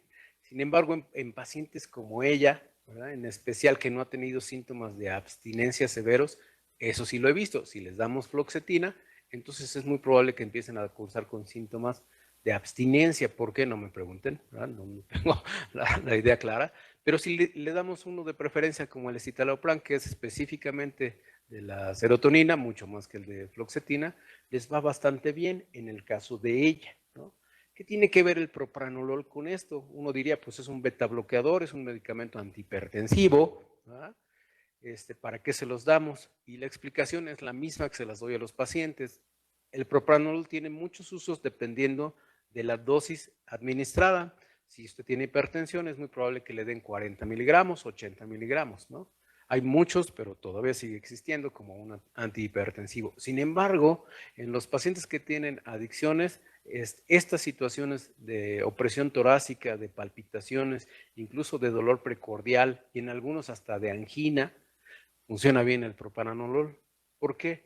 No le quiero dar una benzodiazepina por las condiciones que ella presenta, que se ha metido todo lo que ha podido, ¿no? Y en cambio el propranolol funciona bien, incluso disminuye la ansiedad y pueden pasar al sueño, ¿no?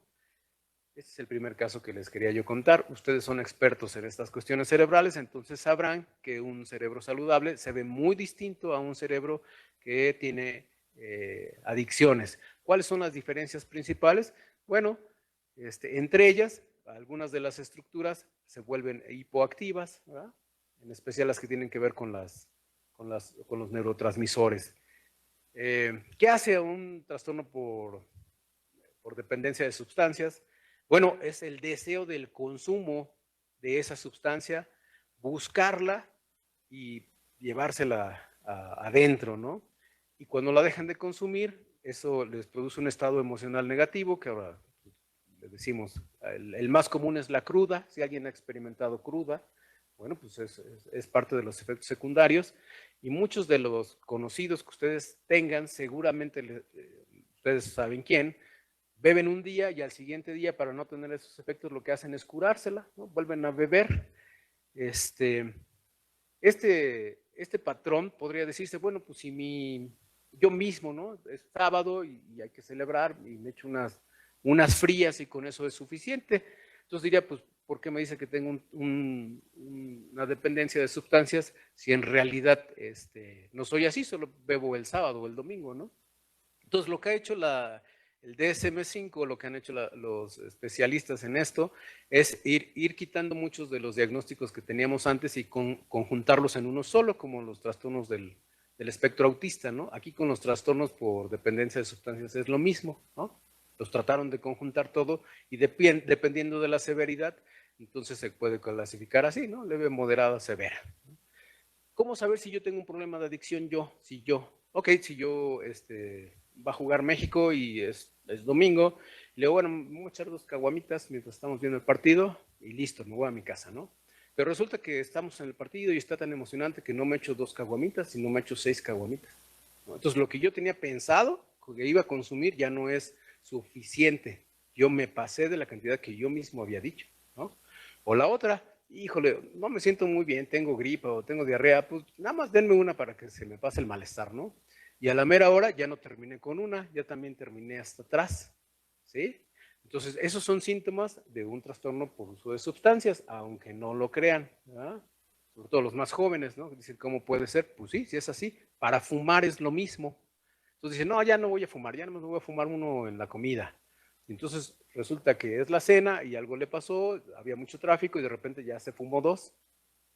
Ya llevamos más problemas, ¿no?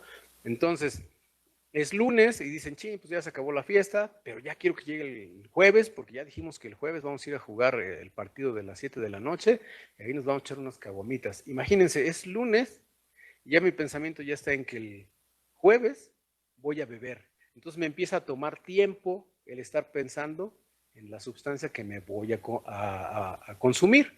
Es lo mismo, ¿verdad? Si, no sé, son las 2 de la madrugada, se acabó el alcohol que teníamos en la fiesta, y entonces, a pesar de que yo sepa que es peligroso, voy a salir al Oxxo de la esquina o a donde quieran ustedes para que me lo traiga, ¿no? Entonces empiezan a buscar situaciones en las que ya está rebasando mi control, por eso dice ahí, deterioro en el autocontrol. Socialmente, pues claro que sí, ¿no? También es así. Voy a una fiesta con mi esposa, con mis hijos, y de repente pues ya se acabó lo social porque me excedí de copas y entonces quise ligar con la comadre o me empecé a pelear con el vecino y se acabó la fiesta, ¿no? Bueno, eso es un síntoma de un trastorno por uso de sustancias. Vengo aquí al hospital, voy a la escuela, tengo clases y de todas maneras me tengo que fumar mi churro, aunque no lo crean, hay muchos personal médico que se fuma su churro antes de entrar a trabajar. Y pareciera algo normal, no es normal, no puede ser normal. O el que está crudo y que es de mañana y entonces me voy a meter una línea o una pastilla de metanfetaminas o lo que ustedes quieran para despertar. Entonces empiezan a tomar unas cosas para dormir y otras para despertar, nomás imagínense, ¿no? En los trabajos, llegar al trabajo alcoholizado, pues es una situación por la que nos pueden correr. No hay muchas en la ley para que nos corran. Una es por faltas, más de 3 en un mes, y otra es por llegar en estado intoxicado. Imagínense. Y aún así, ustedes mismos conocerán a muchos de nosotros, de compañeros, que lo seguimos haciendo, ¿no? Ese es el uso a pesar del riesgo que lleva. Entonces, yo sé que ya me excedí de copas, no debería de manejar y no me importa, de todas maneras, manejo. O el clásico alcohólico que tiene cirrosis hepática y entonces le dice, oiga, usted ya no puede volver a beber porque va a aumentar su problema y se va a morir. Y a pesar de eso, sigue bebiendo. O el fumador, ¿no? Que tiene bronquitis crónica, enfisema, y sabe que le está causando daño y de todas maneras lo sigue haciendo. Y finalmente las derivadas de la sustancia que tienen que ver con la abstinencia, dependiendo de lo que sea, ¿no? Esta idea siempre se me pasa y por eso la pongo ahí. Implícita está la idea de que para desarrollar un trastorno por uso de sustancias, lo primero es usarla. Entonces, entre muchos de los que nos dedicamos a esto, es la mejor manera de no caer en una adicción es no probarla. Yo sé que parece muy tonto, pero esa es la mejor solución. No la pruebes. Y entre menos edad tengas, es más probable que sea más difícil salir de ella. Entonces, tengo alumnos, ya les decía yo, de primero, segundo, de secundaria, que beben cuando salen, que fuman cuando salen, que usan droga cuando salen. Y ahí está fallando esto de la prevención, porque todos y cada uno de nosotros tendremos por ahí nuestra droga de preferencia, solo que no la hemos encontrado, eso es lo que yo pienso, ¿verdad? Entonces, ¿para qué le voy a probar? ¿Qué tal si con mi trastorno de personalidad, que soy súper narcisista, me meto una raya, me voy a sentir Dios, como dicen ellos, se siente uno en la cima del mundo y ahí me voy a quedar, ¿no? O a lo mejor es el juego. ¿Quién ha ido a Las Vegas o a los casinos de aquí y de repente le empieza a echar uno? Mientras pierdas no hay problema, pero el día que ganes, igual y te quedas ahí. Así es este problema de las sustancias y de las conductas, ¿no? ¿Cómo funcionan las drogas? Yo me imagino que ya la mayoría lo sabe, ¿no? Pues es remedando, ¿no?, a los propios neurotransmisores, como aquí, ¿verdad? Un neurotransmisor propio que es la anandamida, que es muy parecido a la sustancia del cannabis o de la marihuana. Nos engaña, ¿verdad? Lo difícil de entender de las adicciones son dos cosas. Uno es la impulsividad.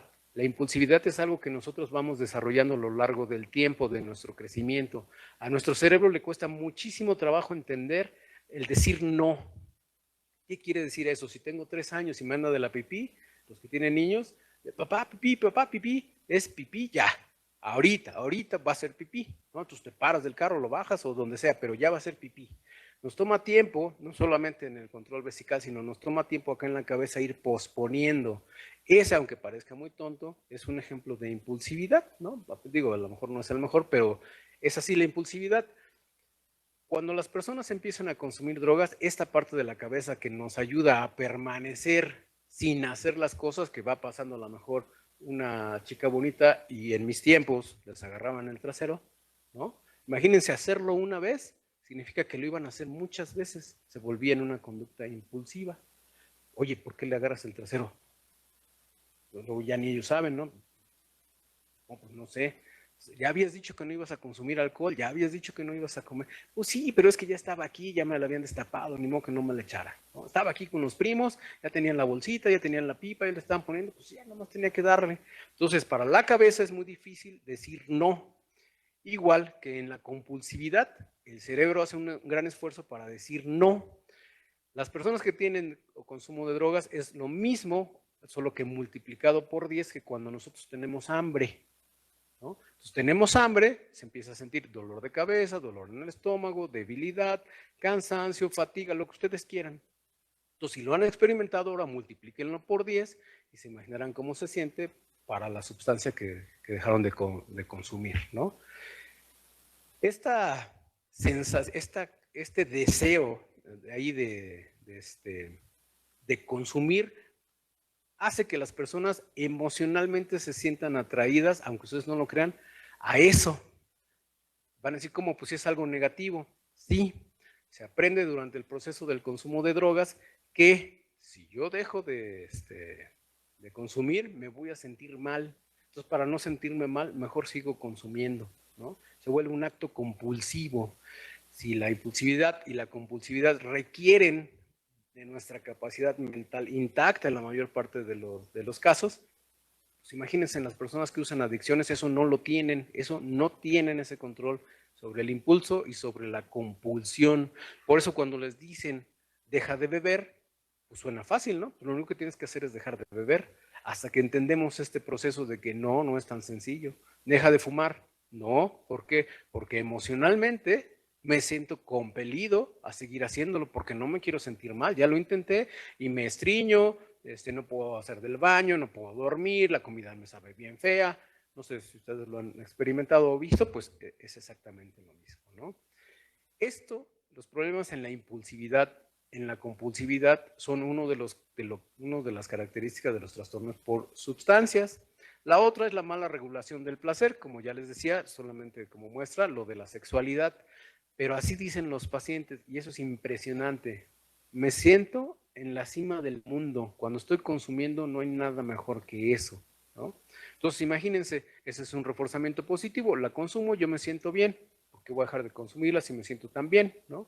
Y la parte que va a causar, que va asociándose a la enfermedad es el reforzamiento negativo. Si la dejo de consumir me siento mal. Entonces no me quiero sentir mal, la sigo consumiendo. Eso es mucho más placentero que cualquier otra cosa, ¿no? Y la gran responsable hasta este momento, pues seguimos pensando que es la dopamina. Hemos visto que hay muchas otras alteraciones en la serotonina, por ejemplo, o en los receptores de opioides, pero sin embargo la dopamina parece seguir siendo la principal. Esta dopamina que se libera cuando nosotros tenemos otras actividades como el ejercicio, como el escalar una montaña, como el compartir con los amigos, como el tener sexo, pero que sin embargo en la adicción, este placer que experimentamos se exponencia grandemente, ¿no? Entonces, ya pasamos de que estuviera un problema en la impulsividad, en la compulsividad, en las emociones y terminamos a que motivacionalmente me siento forzado a seguir haciéndolo, ¿no? Entonces, la primera es el atracón, ¿no? Luego ya me sentí crudo, ¿no? Y luego me preocupé, ay, no, ya no lo voy a volver a hacer, ya me di cuenta que me pongo mal, juro que es la última, ya nunca, ¿no? Sin embargo, lo vuelvo a hacer. Y entonces, no, yo sé que si lo dejo de hacer me voy a sentir mal, ¿no? Mejor voy a seguir consumiendo, ¿no? Y luego peor, no, ya sé que me voy a sentir mal, mejor voy a ir a comprar otro poquito para que no me falte. Entonces nuestras motivaciones pasaron de tener un carro, una casa, una carrera, una esposa, una familia, ser felices, compartir, gozar, la música, todo se pierde, simplemente la motivación se vuelca en la droga. Entonces podríamos nosotros decir, bueno, ¿y cuándo sabemos que solo lo estamos usando por gusto? A lo mejor fumarse un cigarro, tomarse una copa de vino, y cuando ya es un trastorno. Bueno, cuando los circuitos cerebrales ya tuvieron tantos cambios que estos estados de ánimo, los patrones de buscar la droga y el conocimiento ya se nos alteraron, ya se salió de nuestras manos, ya se fue, ¿no? Entonces, cuando se fue de nuestras manos, dice ahí, si lo conocen, al pintor decía que si la tormenta interior resuena demasiado fuerte, yo también bebo fuerte para aturdirme, ¿no? Entonces, si me siento mal, mejor sigo consumiendo droga, es menos grave que lo otro. ¿Quiénes son las personas vulnerables? Pues los niños, esos son los primeros, ¿no? Insisto, con los niños son los más vulnerables. ¿Se heredan? Sí. Ahora resulta que las adicciones sí se heredan, ¿no? El consumo de alcohol, el consumo de cocaína y de metanfetaminas altera esta parte genética que favorece algunos mecanismos de transcripción. Y sí, efectivamente, es más probable que tengamos una adicción si mis padres lo fueron, si tuvieron una adicción, ¿no? Personas que son impulsivas, que les gusta buscar la emoción, que quieren aventarse en paracaídas, no sé, ¿qué más? Hacer motocross. Estas personas también tienen un mayor riesgo, ¿no? Desde niños ya venimos con esas características, no es algo que nosotros elijamos, así ya nacemos. Soy yo feo, pues somos un poco como los perritos, ¿no? Perritos como los chihuahuas, que son súper escandalosos, pero son muy pequeñitos, perros más tranquilos como los San Bernardo, y así, cada uno de nosotros va teniendo nuestro temperamento, bueno, aquí también, ¿no? El problema es la pérdida del sentido del peligro, ¿no? Entonces, hace 40 años fumar marihuana era algo feo, entonces yo veía un marihuano, me cruzaba del lado porque no quería saber de él. Ahora la marihuana es algo que se vende hasta en las farmacias de similares, como en las gomitas. Entonces ahora hay que preguntarle a los pacientes que ustedes tengan si consumen gomitas, porque no les dicen que son gomitas de CBD, solamente van y las piden así, en especial los lunes, porque se las dan más baratas y le dicen que son gomitas. Entonces, si alguien consume gomitas, pregúntense si lo que están consumiendo es CBD, ¿no? Si tienes alguna enfermedad psiquiátrica, ¿es más probable que consumas? Sí, por supuesto, ¿no? No sabemos si, sobre todo en los que utilizan cristal o alguna de estas sustancias como la ayahuasca, como los hongos, ahora tan de moda, no sabemos si ya estaban enfermos y luego usaron la sustancia y ya quedaron en estado psicótico, como en la esquizofrenia, o al revés, ¿verdad? Ahí estamos todavía peleando con ese asunto, ¿no? Todo lo que nosotros hacemos modifica la estructura cerebral, ¿no? Y esas modificaciones no solamente son estructurales, que quiere decir, por ejemplo, el alcohol disminuye la arborización, mientras que las metanfetaminas aumentan la arborización en las neuronas. Imagínense nada más cuánto tiempo tiene que pasar para que eso se remedie, ¿no? Entonces, lo que decía Buda hace mucho tiempo, que somos lo que pensamos, pues ahora se ve, somos lo que pensamos. Si yo pienso que mi vida apesta, pues mi vida apesta, ¿no? Oye, pero pues saliste temprano y llegaste a tiempo. Sí, pero es que había mucho tráfico, ¿no? Entonces, para las personas que consumen, estos pensamientos están volcados específicamente en el consumo de drogas. No existe nada más. Saben dónde está el punto, se imaginan el punto, saben que van a llegar, quién les va a abrir, cómo va a sonar el timbre, el mensaje que llega, la imagen que tiene. Eso es lo que hace difícil el tratamiento de las drogas, ¿no? Este es el caso R. Dice que la sociedad es la madre de todos los vicios, decía mi mamá, ¿verdad? R, de 23 años, es trailero, soltero, es traído a internamiento por la familia luego de 7 días de trabajo continuo, sin sueño y sin descanso, ¿eh? Durante esos 7 días no durmió ni descansó, reparando 2 camiones abandonados de parte del abuelo. Lo que sabemos ahí a su ingreso es que tiene 16 años, a los 16 años inicia el consumo de alcohol, una caguamo por fin de semana. El cannabis dice que lo suspendió hace 3 años y que las metanfetaminas las suspendió 3 meses previos. Él dice que estaba enamorado de una madre soltera, que la familia se opone y el paciente termina con la novia. Ahí tiene delirios de referencia y daño en contra de él y de su familia. ¿Cuál es la impresión primera? Pues si tiene 7 días sin dormir, pues uno podría pensar que tiene manía, ¿no? Y que tiene delirios. La razón, aún no sabemos, ¿no? Empezamos con olanzapina, 10 miligramos por noche, y valproato de magnesio, 400 miligramos cada 12 horas, como si fuera un trastorno bipolar, más o menos, ¿verdad? Y al mes, ya cuando estaba más tranquilo, a ese sí le dimos tratamiento al ingreso, ¿no? Y ya al mes, ya él confiesa, generalmente al mes es cuando confiesan, los más reacios les toma 2 o 3 meses, ¿no? Que fumaba metanfetaminas diario, mañana y noche, durante las 2 últimas semanas previo a su ingreso, y que lo que tiene en ese momento es ansiedad constante, ya sin ideas delirantes, sin su estado de ánimo maníaco. Bueno, pues entonces ya le dejamos la fluoxetina por la ansiedad que tiene y le damos valproato de magnesio, 200 miligramos cada 12 horas. ¿Por qué a este hombre le dimos fluoxetina? Bueno, porque tenía valproato. El valproato de magnesio hace una función de disminuir la ansiedad. Sé que ustedes la usan con otros fines, ¿verdad? Pero en psiquiatría disminuye la ansiedad de manera importante sin tener que tomar benzodiazepina. ¿Cómo ven? Entonces, le damos valproato y le damos fluoxetina, y en el caso de él funcionó. A los 6 meses se va ya nada más con valproato de magnesio, 200 miligramos por noche, y lo damos de alta. Así se fue este paciente, ¿no? Tenemos imágenes de cómo funcionan los cerebros de los pacientes con adicciones. Sí, hay muchas. Yo me imagino que ustedes podrán muchas más que yo desde donde estoy, ¿verdad? Entonces, el metabolismo cerebral se atenúa en las personas que son adictas a la cocaína, a las metanfetaminas, y es un hecho, ¿no? Esta la puse ahí porque es de las primeras imágenes que vi allá por el 2000 de que esto sucedía, ¿no? Para mí era impresionante verlo, supongo que para ustedes ya no, pero para mí era impresionante verlo, como sí había cambios que se presentaban en las personas con adicciones, ¿no? Y finalmente el K dice, hay que tener fe en los hijos. Ya saben que eso dicen los papás, ¿no? Dice, es una mujer, tiene 21 años, estudió 2 semestres de medicina, no les digo en qué escuela para no quemarla, ¿verdad? Pero renuncia por acoso de un profesor. Eso es al ingreso, acuérdense que esto es al ingreso cuando llegó ahí. Dice que actualmente estudia enfermería y es traída porque los padres le encontraron una bolsita con cristal. Esa fue la razón, ¿eh? Los padres la ingresaron porque tenía una bolsita de cristal. Entonces ahí a veces las personas dicen, pero eso es ilegal, ¿no? ¿Cómo van a poner a una paciente así? Solamente tiene una bolsita de cristal. Si no causaba otros problemas, si iba a la escuela, si estaba trabajando, ¿por qué la van a internar, ¿no? La cuestión legal es un problema todavía, ¿no? Entonces, durante el primer mes, la paciente está agresiva, está irritable, chantajea, intenta fugarse durante la primera semana, ¿no? Y entonces lo que hacemos es a esta paciente le damos vortioxetina, 20 miligramos por mañana. ¿Por qué en la mañana? Bueno, porque en la mañana es cuando tiene más actividades que hacer y es cuando más belicosa se ponía, ¿no? Entonces le damos vortioxetina por mañana. Normalmente a los pacientes que solo tienen depresión se lo damos en la noche, lo que les ayuda a conciliar el sueño, pero en ella en específico se lo dimos en la mañana. Le dimos clonazepam, 2 miligramos por noche, y le dimos acetilcisteína, 600 miligramos cada 8 horas. como hasta ese momento nosotros no sabemos en realidad cuánto está consumiendo, porque los pacientes mienten, no tengo otra palabra, ¿no? Mienten. Llegue la primera vez, solo que vaya por su voluntad, los demás mienten, siempre mienten, ¿no? ¿Qué hace la acetilcisteína?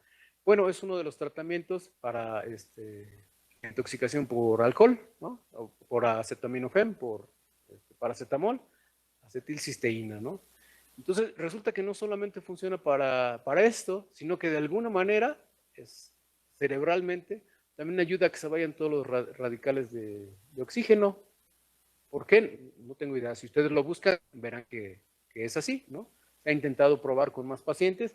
El problema de los adictos es, como espero yo que lo estén viendo hoy, todos y cada uno son diferentes. Todos son diferentes, ¿no? Entonces, al mes ya vemos a esta paciente y lo que vemos es que ya nos dice qué es lo que estaba haciendo y dice que consume 2 litros de vodka o tequila en compañía de su novio cada fin de semana desde los 18 años. Ya no se parece en nada a lo que decían al principio, ¿verdad? Que solamente era una bolsita de cristal, ¿no? Pues tiene un problema de alcoholismo, ¿no? Que tiene 6 meses con el uso de metanfetaminas y en los 3 últimos meses dice que se consume 400 pesos diarios en 3 semanas, ¿no? Entonces imagínense la cantidad de metanfetaminas que se están metiendo. Chantajea a la madre, que quiere que la saquen de ahí, que ella no ha hecho ningún daño, que puede controlarla, que todo está bien, ¿no? Acusa de malos tratos a los del grupo incluso, ¿no? Sin embargo, el padre, yo creo que más consciente, decide ahí, no, aquí que se quede, ¿no? Al darnos cuenta que es una consumidora de alcohol, le quitamos el clonazepam. No tenemos más razón de estárselo dando o de cambiárselo, ¿no? Y finalmente, hasta los 3 meses, imagínense, esta paciente ya pasó 90 días, y es entonces cuando empieza a reconocer, con la ayuda de psicología, que ella miente constantemente a los padres, ¿no?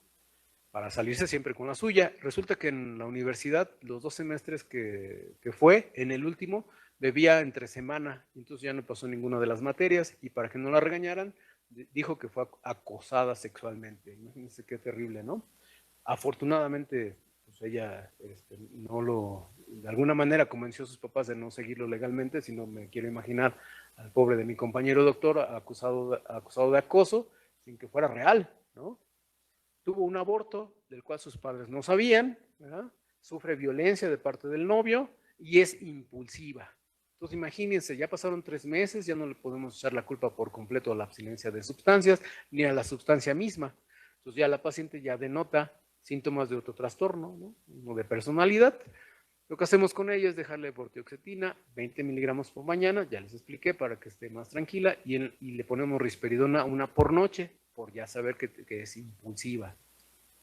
Una lástima que no les pueda poner fotos de los pacientes, pero sí me gustaría que vieran ustedes, o imagino que lo ven con otros pacientes, cómo cambia su rostro de cuando llegan intoxicados a cómo se van ya sin la intoxicación y en abstinencia, ¿no?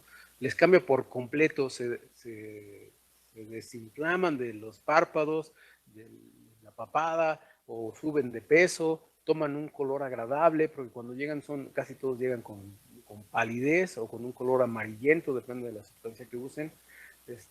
Muchos de ellos con acné, en especial a las mujeres les da acné el consumo de cristal. Imagínense qué punto estoy en el que veo a una mujer con acné y ya no pienso que tiene acné, pienso que está consumiendo, ¿no?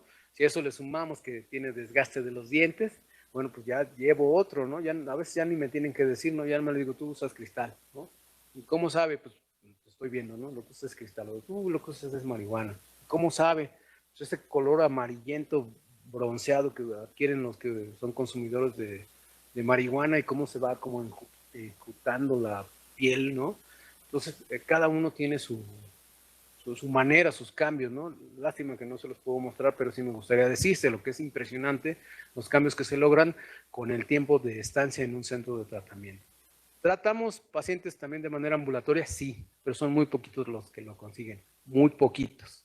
La mayoría necesitan un internamiento para que todos estos cambios que ocasionan las drogas y las sustancias que consumen se vayan disminuyendo, ¿no?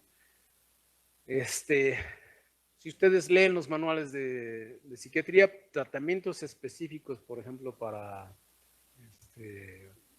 alucinógenos, para sales de baño para marihuana. Pues no hay, ¿no? Solo nos imaginamos muchas cosas. Para la cocaína podemos decir que la naltrexona, ¿no? Mi experiencia es, sí funciona, pero eso no les quita el que recaigan, ¿no? Entonces, lo que está escrito ahí en los libros es una cosa y lo que vemos con los pacientes es muy diferente.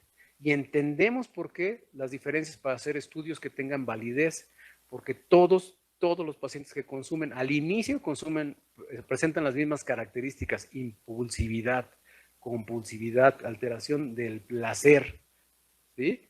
Pero ya después que van mejorando, cada uno va mostrando las cosas que tiene. ¿Alguno que haya visto que el único problema era el consumo de drogas? No. Todos tienen aparejado alguna otra circunstancia: depresión, ansiedad, traumas de violencia, TDA. He tenido pacientes con dislexia, que ahí los diagnosticamos, que de repente resulta que nunca pudo con la secundaria, que lo pasaron porque tenían que pasarlo, pero cuando nos damos cuenta nunca aprendió a leer, nadie se dio cuenta que no sabía leer, ¿no? Entonces, imagínense qué terrible para esa persona que fue humillado, tratado de inútil, de idiota, y de repente descubrir y decirle a su familia, no, pues es que él no es que no quiera, es que no puede, ¿no? Pero tiene dislexia. ¿Cómo que tiene dislexia? Tiene dislexia. O con autismo. ¿Cómo que tiene autismo? Sí, su hija tiene autismo. No, pero ¿por qué me dice eso? Su hija tiene autismo. Siempre se siente fuera de lugar. Sí, parece que no tiene sentimientos, sí, parece que no tiene sentimientos.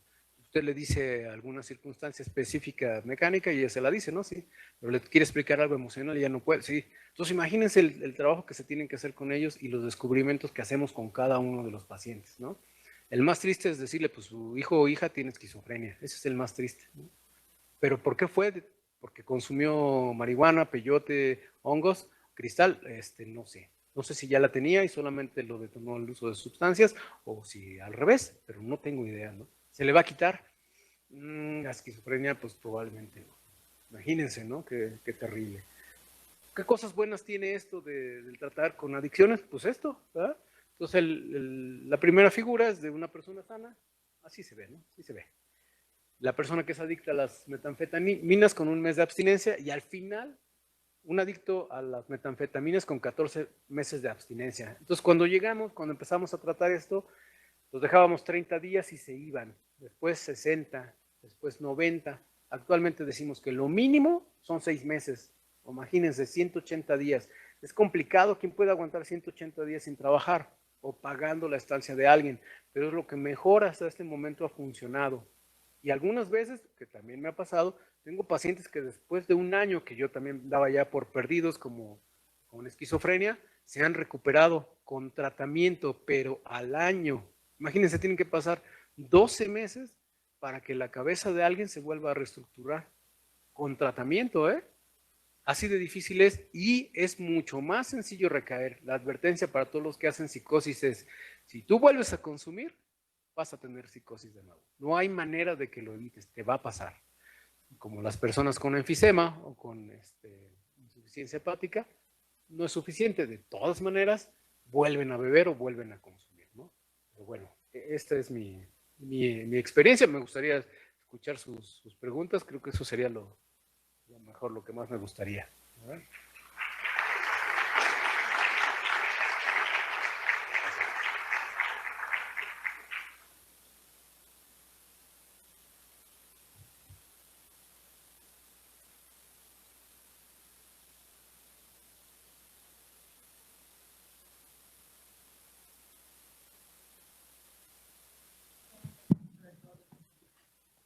Se calcula según los que lo estudian que alrededor del 60%.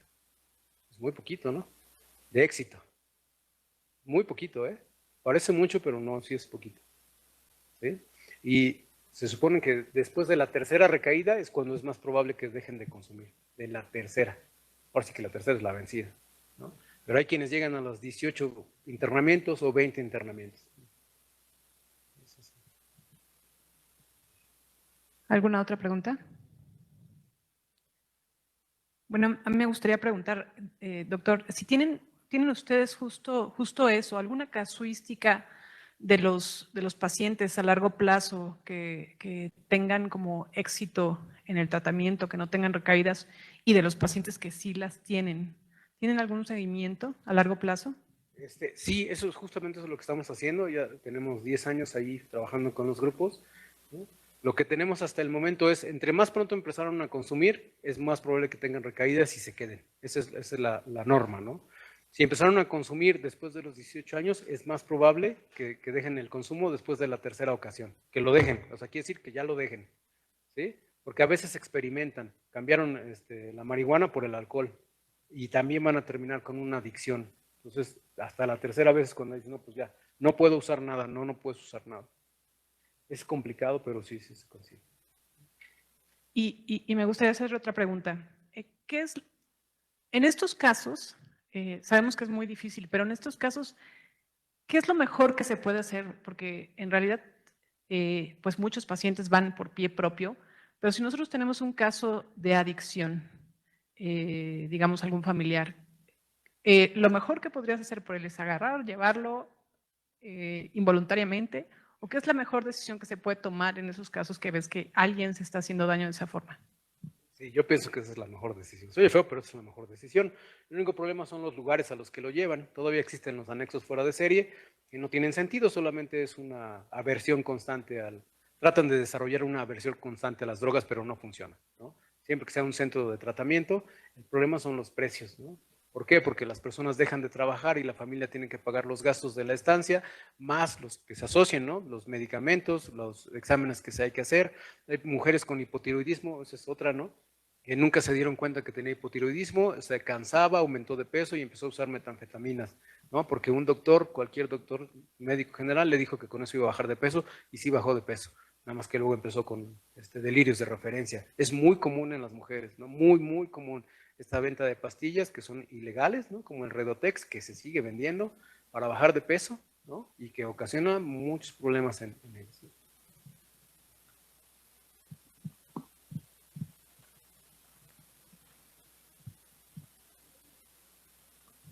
Buenas tardes. De todas las sustancias que se consumen, ¿cuáles son las más difíciles de tratar? Y si hay alguna diferencia o algún porcentaje entre hombres y mujeres que sea, si hay alguna diferencia de que consuman más las mujeres o los hombres. ¿Qué cree que hace algunos años se había esa diferencia entre hombres y mujeres? Más o menos de 8-1, 8 hombres por una mujer. Pero cada vez se acercan más al 1-1 en el consumo de alcohol, por ejemplo. Y en el consumo de anfetaminas va como en el 1-4. Se está disminuyendo la brecha, también consumen, ¿sí? ¿Cuáles son las más difíciles de tratar? Híjole.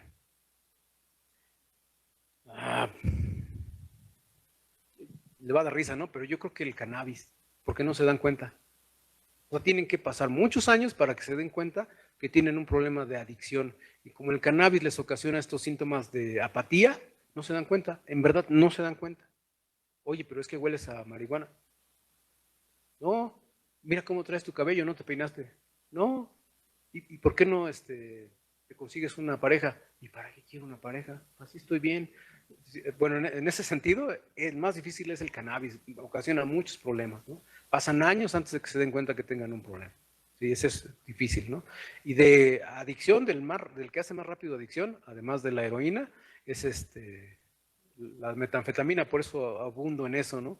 Así, pacientes que me dicen, doctor, yo estaba tomando con mis amigos, estaban fumando, fumé, y no, ya me regresé, ya no pude parar. Cambian todo por la metanfetamina, sí. ¿Y hay algo sobre fentanilo? Fentanilo, sí, ya tenemos pacientes con fentanilo. El problema es que ellos no se enteran que los mezclan, no se enteran.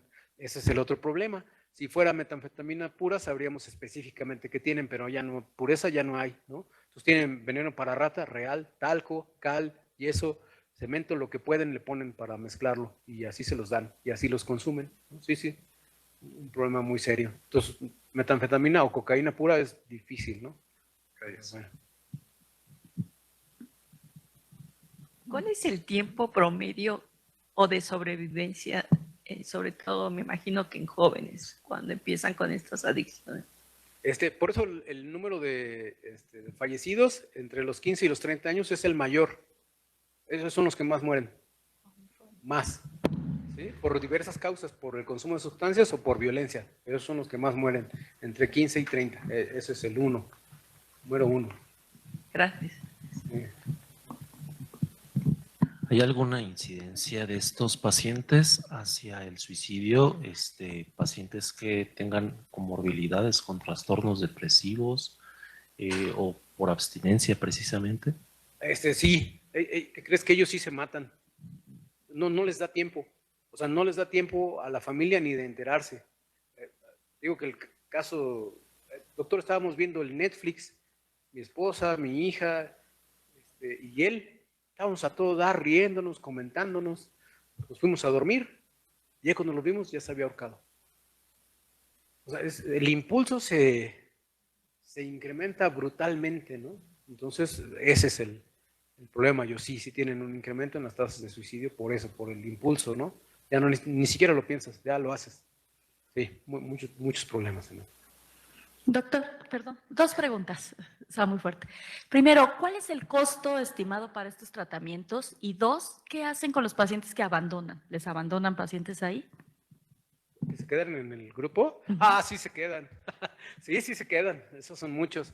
El costo más o menos viene siendo como de 20,000 pesos por mes, ¿no? Más las medicinas, esa es cosa aparte, ¿no? Y los exámenes de laboratorio, más o menos, ¿no? Y con lo que han decidido hacer, porque no me toca hacerlo a mí, es a ellos, hacen dos cosas, ¿verdad? Si la persona puede trabajar, trabaja ahí, ¿sí? En serio, se quedan en los centros a trabajar, por eso yo les decía, muchos de ellos se quedaron a trabajar con otros pacientes, ¿sí? Se quedan a trabajar, y si sus condiciones son tan buenas, pueden salir a trabajar y regresar, que les llaman de media luz, van y regresan, sí, eso es lo que hacemos, ¿no? El problema es con los que no pueden trabajar, ¿no? Que a veces nos engañan y nos dejan, no sé, una paciente de 55 años con diabetes que en realidad lo que tenía era coma diabético porque ha pasado, se los juro, ¿no? Oiga, ya está bien su paciente, pero pues, no tiene quien la cuide. Entonces, pues hacemos muchas cosas, ¿no? Hablamos al DIF y que se los lleven a su casa, ¿no? O la otra también lo que hacen es decirle, oiga, ¿sabe qué? Su paciente se puso muy grave, está muy enferma, tienen que venir por él porque si no lo vamos a ir a dejar al regional. Y llegan. Y ya se la dan, ¿no? Sí, eso pasa. Gracias. Bueno, si ya no hay alguna otra pregunta, le agradecemos mucho su plática, doctor. Gracias.